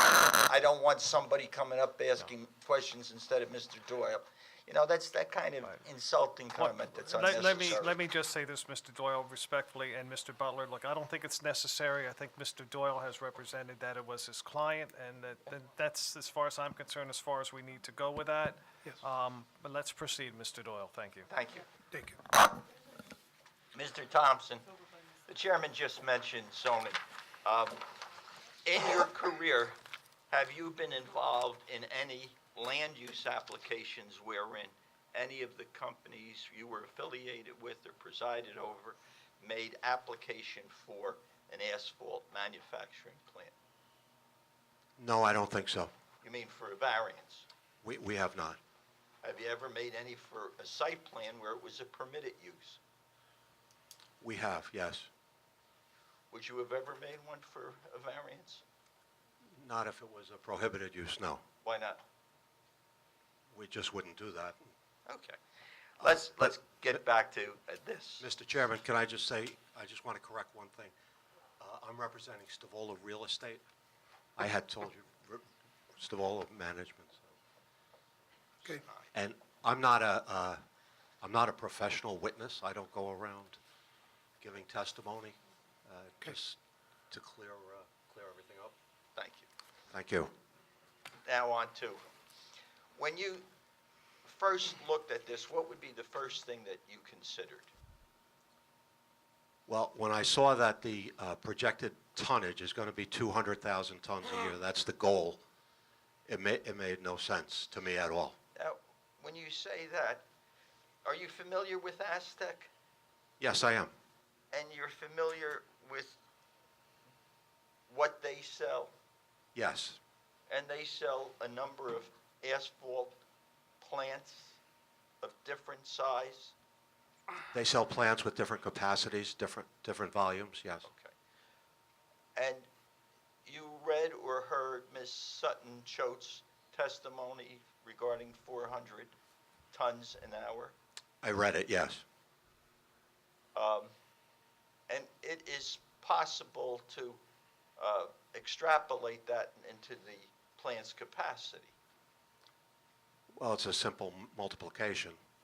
Can a plant operate without doing damage to the equipment or ending it 24 hours a day?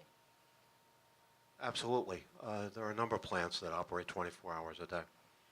365 days a year? Probably not 365, because you have to do maintenance at some point. And given the nature of asphalt, isn't there like a asphalt year that's approximately so many days? It's usually 9 months of the year. 3 months off for the winter in our area.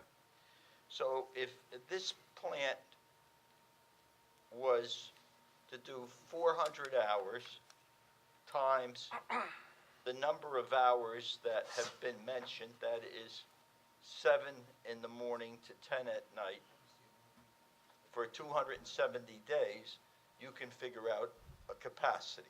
That's right. Doing that math in my head, that would be about 3 million tons a year. You're better at doing it in your head than I am. Does Aztec, to your knowledge, sell plants that have lower capacity than the one that has been mentioned in this case? Yes, they do. What size? Well, it goes all the way down to a batch size plant where I mean you would make 2 or 3 tons at a time. But Upgraded to a barrel plant. Upgraded to this is a big plant, the one that's being proposed. Are there plants that would produce in the hundreds of thousands of tons rather annually than in the millions? Sure, yes, there are. Man can dream and get a big plant, can he? Well, if you're going to get a 400-ton-an-hour plant with 6 silos, or is there 8 silos? 6. 6. The plant doesn't run efficiently unless it's continuously running. That's just the way it's set up. So if you were to say, okay, we're going to do 200,000 tons a year, you'd constantly be turning it on, making asphalt, shut it off, turn it on, shut it off, turn it on, shut it off, which is the least efficient way to operate an asphalt plant or any machinery that's designed to operate continuously. This is called a continuous mix asphalt plant, that you can continuously run the plant, the drum that mixes the aggregate and the liquid, and then move the material up to the silos. That's how it's designed. That's how it's supposed to work. And why would this not work that way, producing 200,000 tons a year? Well, you could do it. I mean, you know, there's no doubt it could be done, but it's probably, as I say, the least efficient way and probably the least cost-effective way to do it. With 200,000 tons, this is a $10 million investment. You know, it just makes no sense to only do 200,000 tons. You read or are aware of Mr. Rodelli's answers to earlier questioning during the public session that Monmouth County has a market of approximately 700,000 tons a year? I did see that, yes.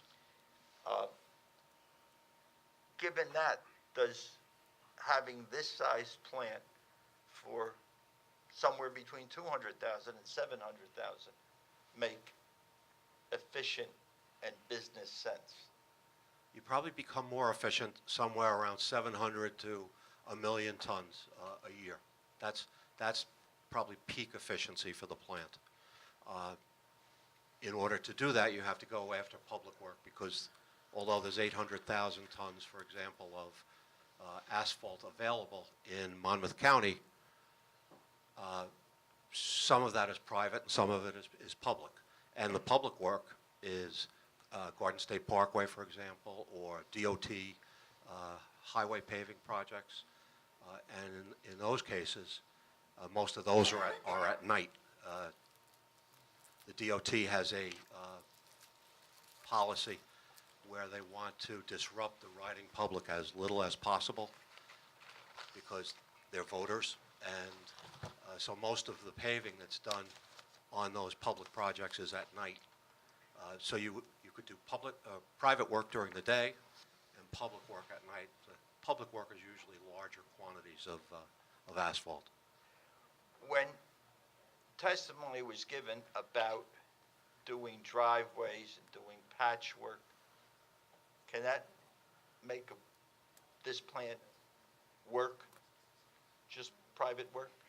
There's just not enough, certainly in Monmouth County and probably into Middlesex a little bit, where some of the market is, but you have to go after public work to support the plant. Within the industry, as you know it, is there a general proportion or ratio between public work and private work? Generally, it's 70-30, 70 public, 30 private, or 80-20, somewhere in that area. And would you extrapolate that ratio to this plant if it were to operate efficiently and successfully? Well, if you were going to do 1,000,000 tons, it would have to be, 700,000 tons of public and 300,000 tons of private. Private work is generally done when during the day? Private work generally is done daytime. There are exceptions for shopping centers and places like that where you can't tie up a parking lot for a shopping center during the day while the customers are coming. So you would pave it at night, stripe it, and then turn it back over to the shopping center. But generally, private work is done, most of the private work is done during the day. What about public work?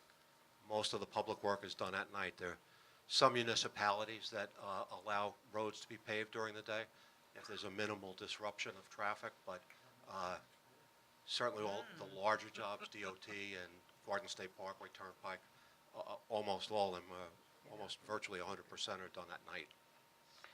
When you look at the potential issues involved with an asphalt plant, be it traffic or odor or anything else, do they increase at the same ratio the production increases?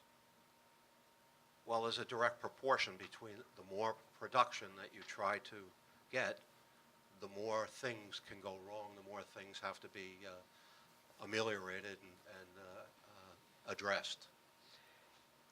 In terms of this proposed plant and day-night, the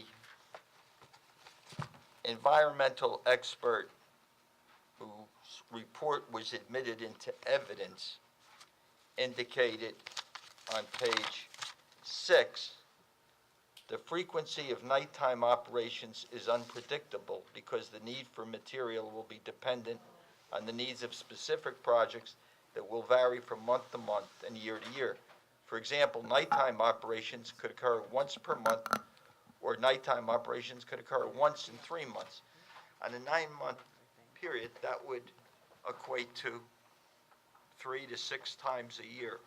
Can you make a business work like this one is proposed, working 3 to 6 nights a year? In my experience, no. If you're going to put a plant in this size, you have to be committed to supply these DOT or Parkway, or you have to be committed to supply those jobs. Most of those jobs are in the 100,000 ton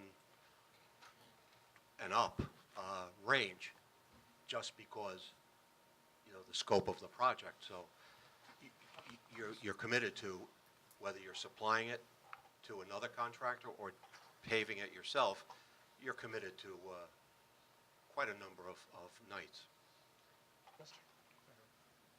Mr. Doyle, first of all, what transcript are you referring to? You said page 6. You didn't tell us what transcript.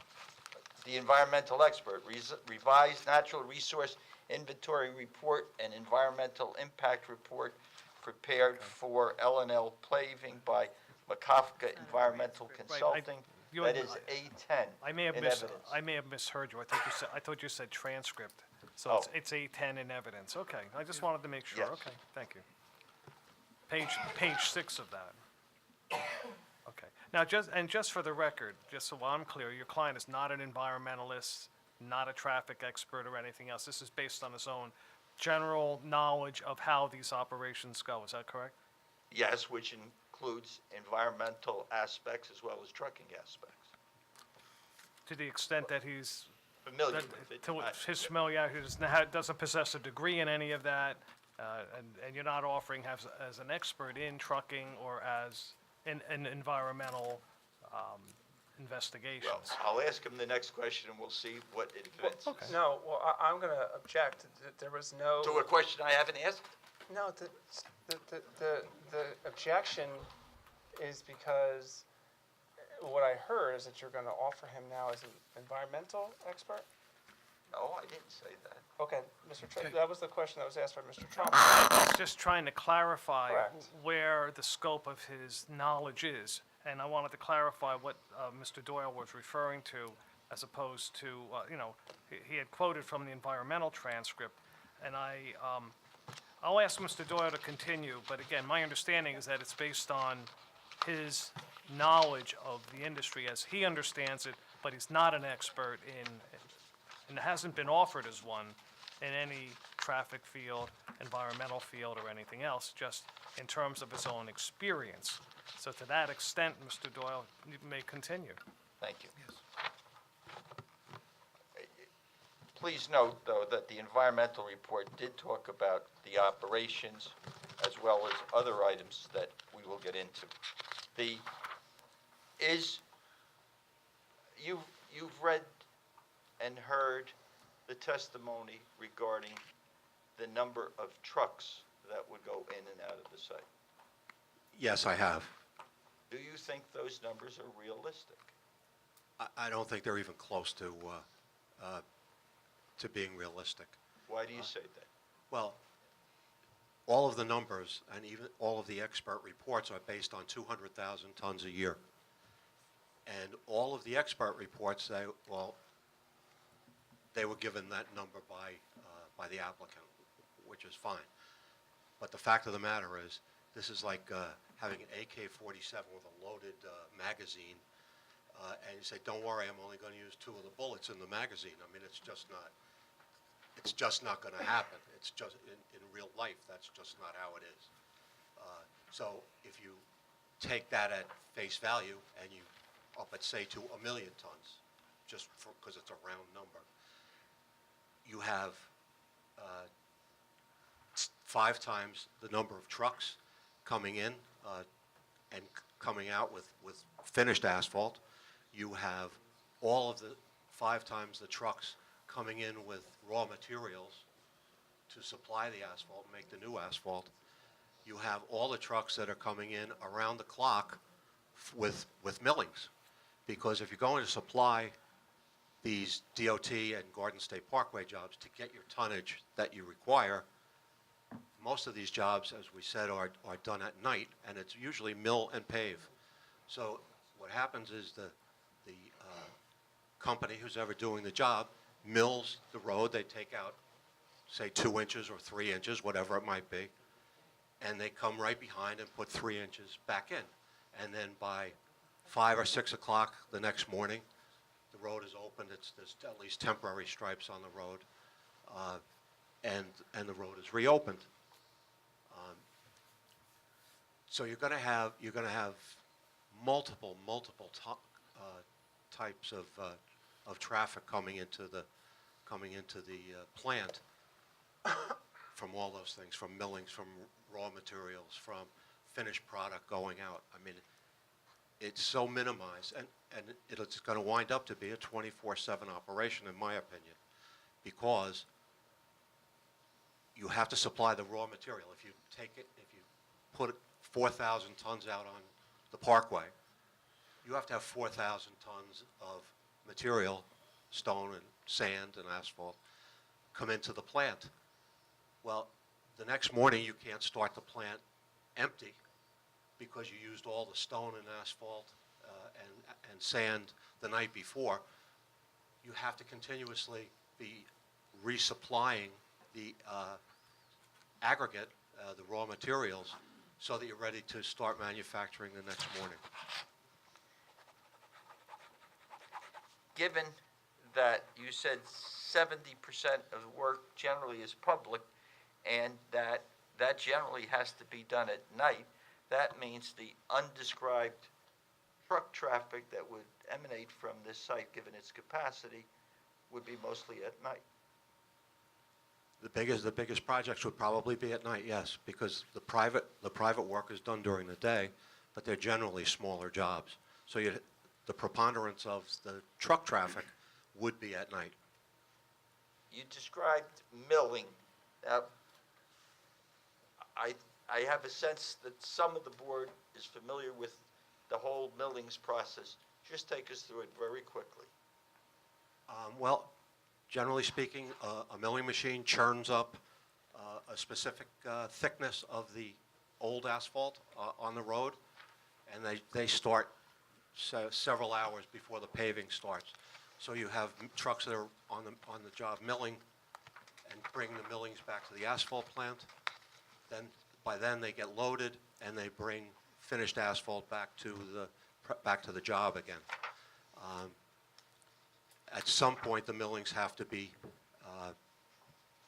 crushed at the site of the asphalt plant, because it has to be sized. The millings don't come out at a specific size; they come out all jaggedy and different lumps, and so those millings have to be processed. That means crushed and screened, and then they're reintroduced into the asphalt plant.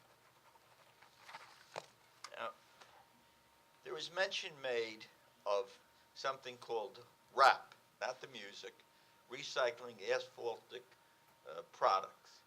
What is that? That's a finished product. That's millings after they've been crushed and screened. This is RAP that's reintroduced into the asphalt mix. And mention was made that the public agencies who would commit most of the resources of an asphalt plant adopt or accept a certain percentage of millings. That's right. The DOT will accept 15% RAP introduced into the top, and up to 20% in the base. And in rare occasions, they'll allow up to 30% introduced into the asphalt mix. But that's a rarity. Why is all of that very technical stuff relevant here? Well, one of the biggest issues that asphalt plants have in New Jersey is the growing piles of RAP that are on site. Because if you think about it, you're milling out, say, 2 inches. So you're milling out 100% of the road, and you can only put back 15% in the mix. So 85% or 80, whatever number you're making, is stockpiled on the site of the asphalt plant. Well, if you look around most of the asphalt plants in New Jersey, they have enormous piles of RAP stored on the site. So if you have 80% the first day, and then 80% the second day, and 80% the third day, the RAP piles grow exponentially. And there are so few opportunities to use the RAP on site. The legislature passed bills trying to make it easier to use RAP for fill in landfills and that kind of thing, or quarries, rather. But the DEP said, whoa, we're the ones that have the final say on what's going to go anywhere.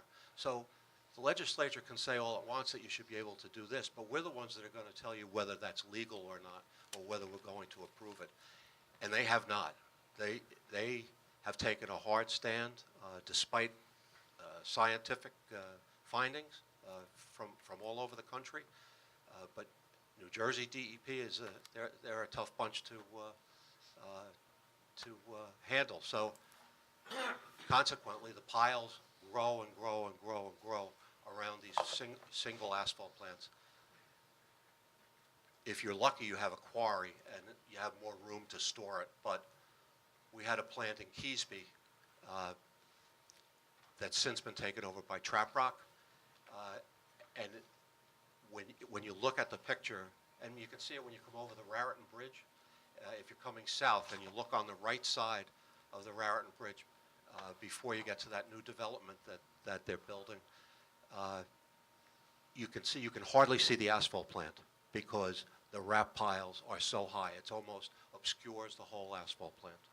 Well, but if I go back to the environmental report that the applicant put into evidence as A10 and read from page 5, the facility will generate both reclaimed asphalt pavement, RAP, and recycled concrete aggregate, RCA.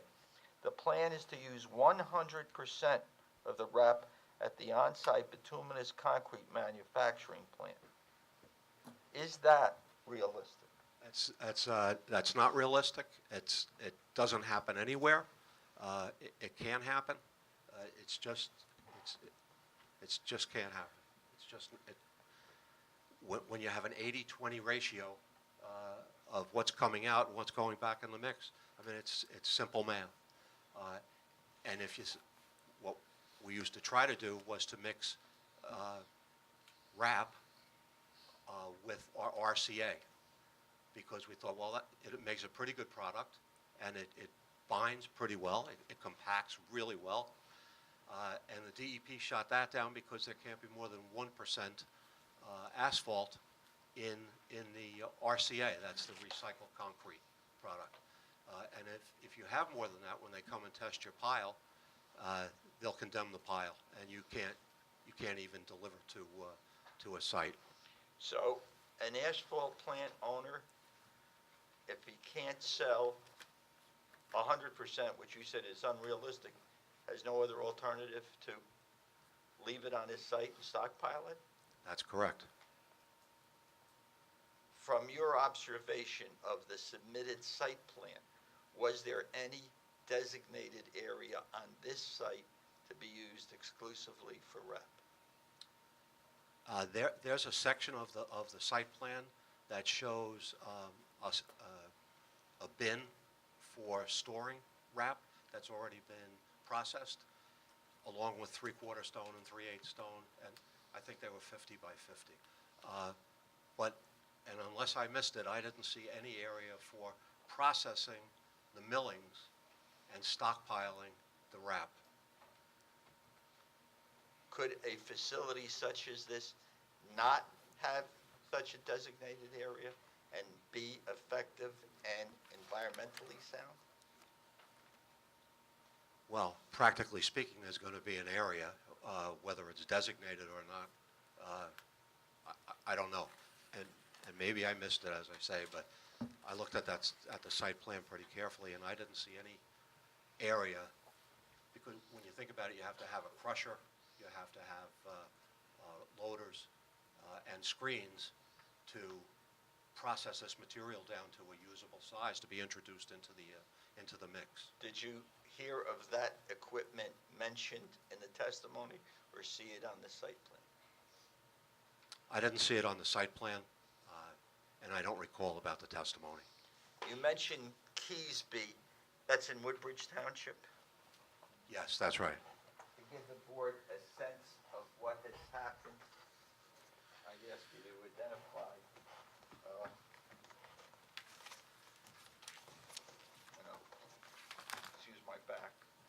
What is that? Oh, yeah, can we identify for the record what this is? Right. This is aerial map, Trap Rock Industries, site Crows Mill Road, Block 76, Lot 1.021, Keysby, Woodbridge Township. And by way of, 06, the transcript was 05. Don't know.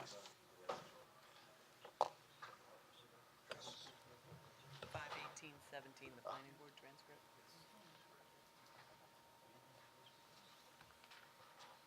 No, the operation. The operation, yeah. Yeah. 06. 06. Running asphalt, yeah, 1 second. 47 years. Yeah. Hey, wait, hey, let Mr. Butler deal with that.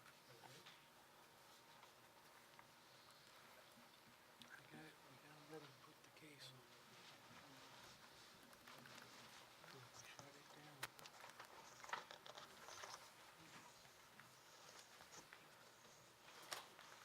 You've seen this site, and this is an accurate representation of what exists. Yes, it is. If I may, who prepared that? Can you give me the board a little bit more information regarding what this is? Who prepared it, where that information came from? Did Mr. Thompson prepare it? Was he involved in its preparation? Did he supervise its preparation? Did he review it before tonight? Just a little qualification to what is actually being presented to the board. To take no more time up, imagine I asked all those questions, and please answer them. Yeah, and the board has to be able to see it too. Tilcom bought that property from the Gallo Company when I was president of the company. So I know the site. I've been to the site a number of times. I just went by the site yesterday. And that's an accurate representation of what's there.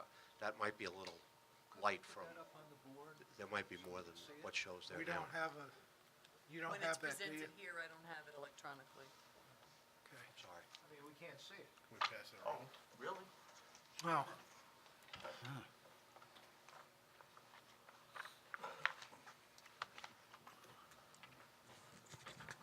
Can I hear you? Barely. You have to. I can hear you, I'm just worried about getting it on the record, so.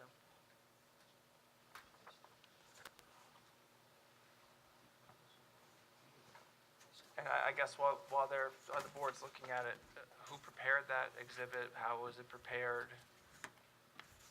Did Mr. Thompson have a hand in its preparation? I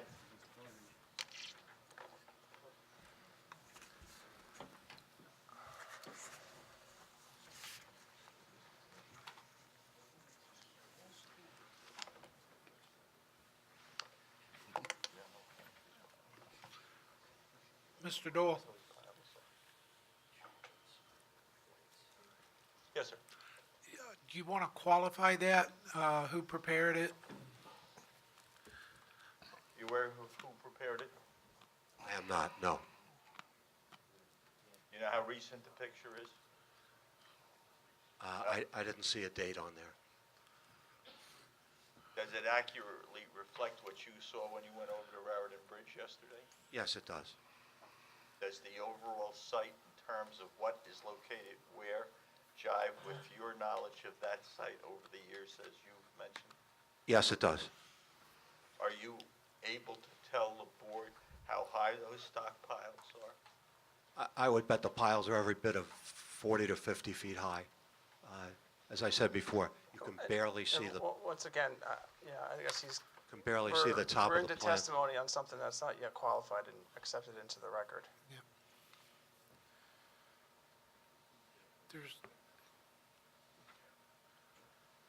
I would offer it subject to the board's questioning, or certainly Mr. Butler. Jack, I'm gonna My concern is that how can you extrapolate the height of something on a one-dimensional piece of paper? Exactly. So unless he Without- went to the site and measured the piles of wrap, I really have a concern with respect to conclusions being drawn from this document. And, Mr. Doyle, respectfully, I mean, I understand that. I It's don't the know doc- how he can make those determinations, quite The frankly. picture doesn't show the height of it, so I asked the question. Without that question, I would still offer the picture based upon his knowledge of the site as recently.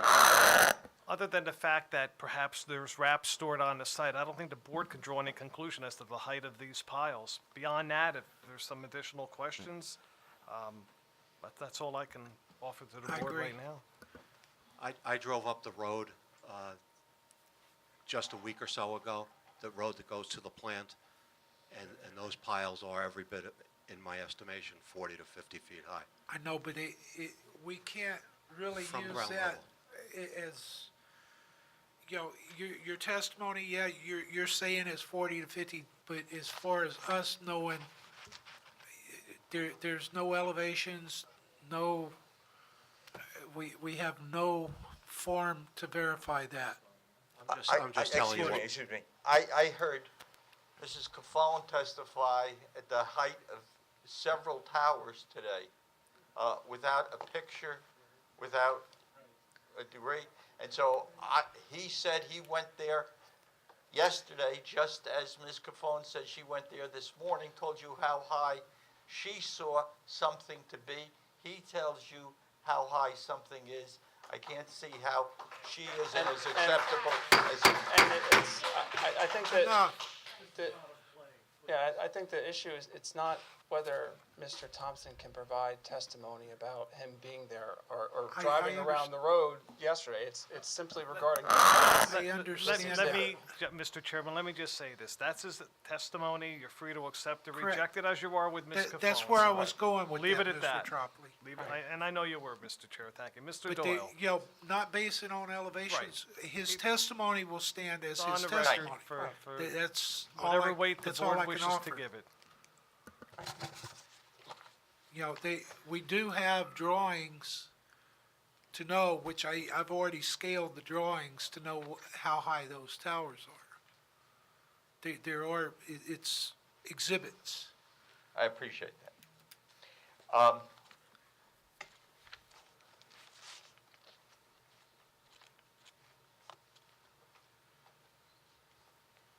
As a part of the recycling, those trucks that would be bringing the material, were they, in your mind, sufficiently accounted for in the traffic evidence? No, because everything was based on 200,000 tons, and 200,000 tons is a drop in the bucket of what's going to happen with this plant as far as my experience. So you're going to have enormous amount of traffic, and I had read the testimony was, well, we're going to make sure that nobody uses Cranberry Road, where there's a number of residences on Cranberry Road. Well, if you own the trucks, like Mr. Ridali, he owns a bunch of trucks, those trucks will do exactly what you say. But at night especially, most of the trucks are hired truckers. They're guys that own their own truck and they get paid by the load or by the ton. So they're going to go the fastest possible way that they can go. There's no doubt in my mind that you're going to have enormous amount of traffic going on Cranberry Road as well as on Yellowbrook Road. Now, I know Sandy McIntyre because I worked with him, and he's one of the hardest working people that I know. But when I looked at all the things that Sandy McIntyre is supposed to be responsible for, tailgate banging, trucks queuing on Yellowbrook Road, truckers oiling their bodies. They're going to have a spray rack at the plant with it's an artificial spray to keep asphalt from sticking to the bodies. This is a big issue, especially with the truckers, because if the trucker has to, after he dumps his asphalt, if he has to get in the body and chip out the corners because the material stuck to the body, he's losing time. He's going to lose a load or over the course of a night, maybe two. So all of us in the asphalt business, we all put in these spray racks with this material that's approved, and it's not a petroleum product. The truckers don't like it, so they're going to pull around a corner and they're going to put the fuel oil in their bodies. No matter how many times you tell them, you can't do it. You only have so much control over these truckers that you don't own. George, I know when you mentioned the name Sandy McIntyre, who I've not met, but I know he's in the first row. Maybe the board recalls that he's the gentleman that Mr. Rodelli mentioned often, saying, amongst other things, he'll be there at 5:30 in the morning, and all of the things that George just said, he'll tell the truckers and whatever. That's the same Sandy McIntyre. That's the same man, yes. Okay. Now, during Lance's examination on the issue you just mentioned about the spray racks, I know there was a colloquy between the chairman and the witness, and Mr. Mallon got into it a little bit about putting a concrete pad. What is the problem with what the trucker may do off-site rather than having it done on-site? Well, if they put fuel oil in their body and the fuel oil drips out of the back of the tailgate, it eats away at the asphalt. So I think what someone had said was maybe you want to make that area concrete so that if the fuel oil drips out of the body, it doesn't eat away at the asphalt. The only problem with that is when it rains, if there's fuel oil on there, you have to account for the fuel oil going into the drainage system, because the concrete's going to be graded so that when the water runs off, when it rains, that it'll run into a drain of some sort. Well, if it picks up the oil going into the drain, which eventually goes into the bay or somewhere, that's a big issue. The alternative is that the trucker pulls off to the side of the road on his way back to the plant, oils the body, and the oil drips all over your roads in Howell Township, and it just eats away at them. And you might not even see it immediately, but over the course of time, especially in the area near the plant, you'll start to see the asphalt get eaten up. And to remind everybody, myself included, why do they oil down the body? It's to keep the asphalt from sticking to the corners of the body. It's just the way it is when you put hot asphalt in a truck body, and if it gets a little bit cold or chills off, the chances are it's going to stick up in the corners of the body, and then you have to get out and chip it out. And to the degree that this is a private trucker, that's his livelihood, that truck.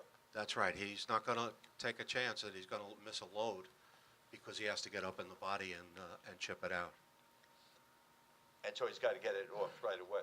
Correct. Now, does he do that just before he would go into L&L's asphalt plant, or just after? Or can he do it at some other time? Well, he can do it right after he dumps the load on the job, which most guys don't do that because you're not supposed to use fuel oil. So most contractors say, well, we don't want you to do that.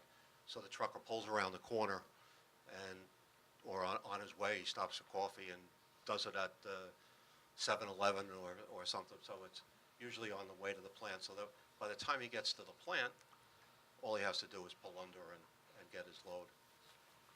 To the degree that you do that just before you go into the plant, and you're coming down either Cranberry or Yellowbrook, and you're familiar with both those roads? Yes. Are those the kind of roads that have sufficient width not to be a traffic hazard when the trucker pulls off? Do they have a wide shoulder? Well, Cranberry's not that wide.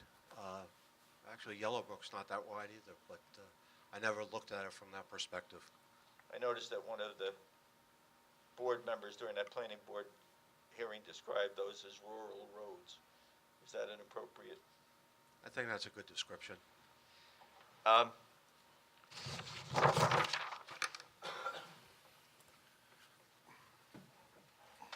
mentioned,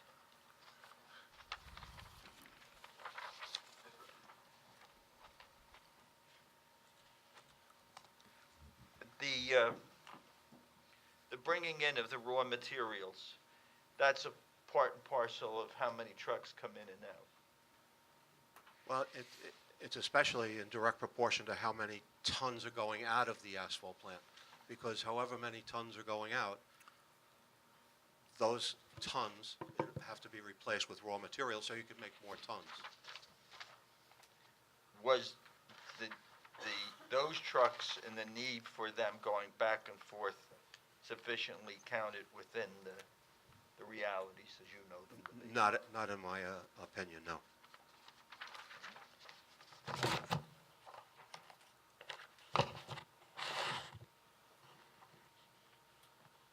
There was mention made of other issues such as noise and how that would be taken care of, the banging of the tailgates, the trucks themselves.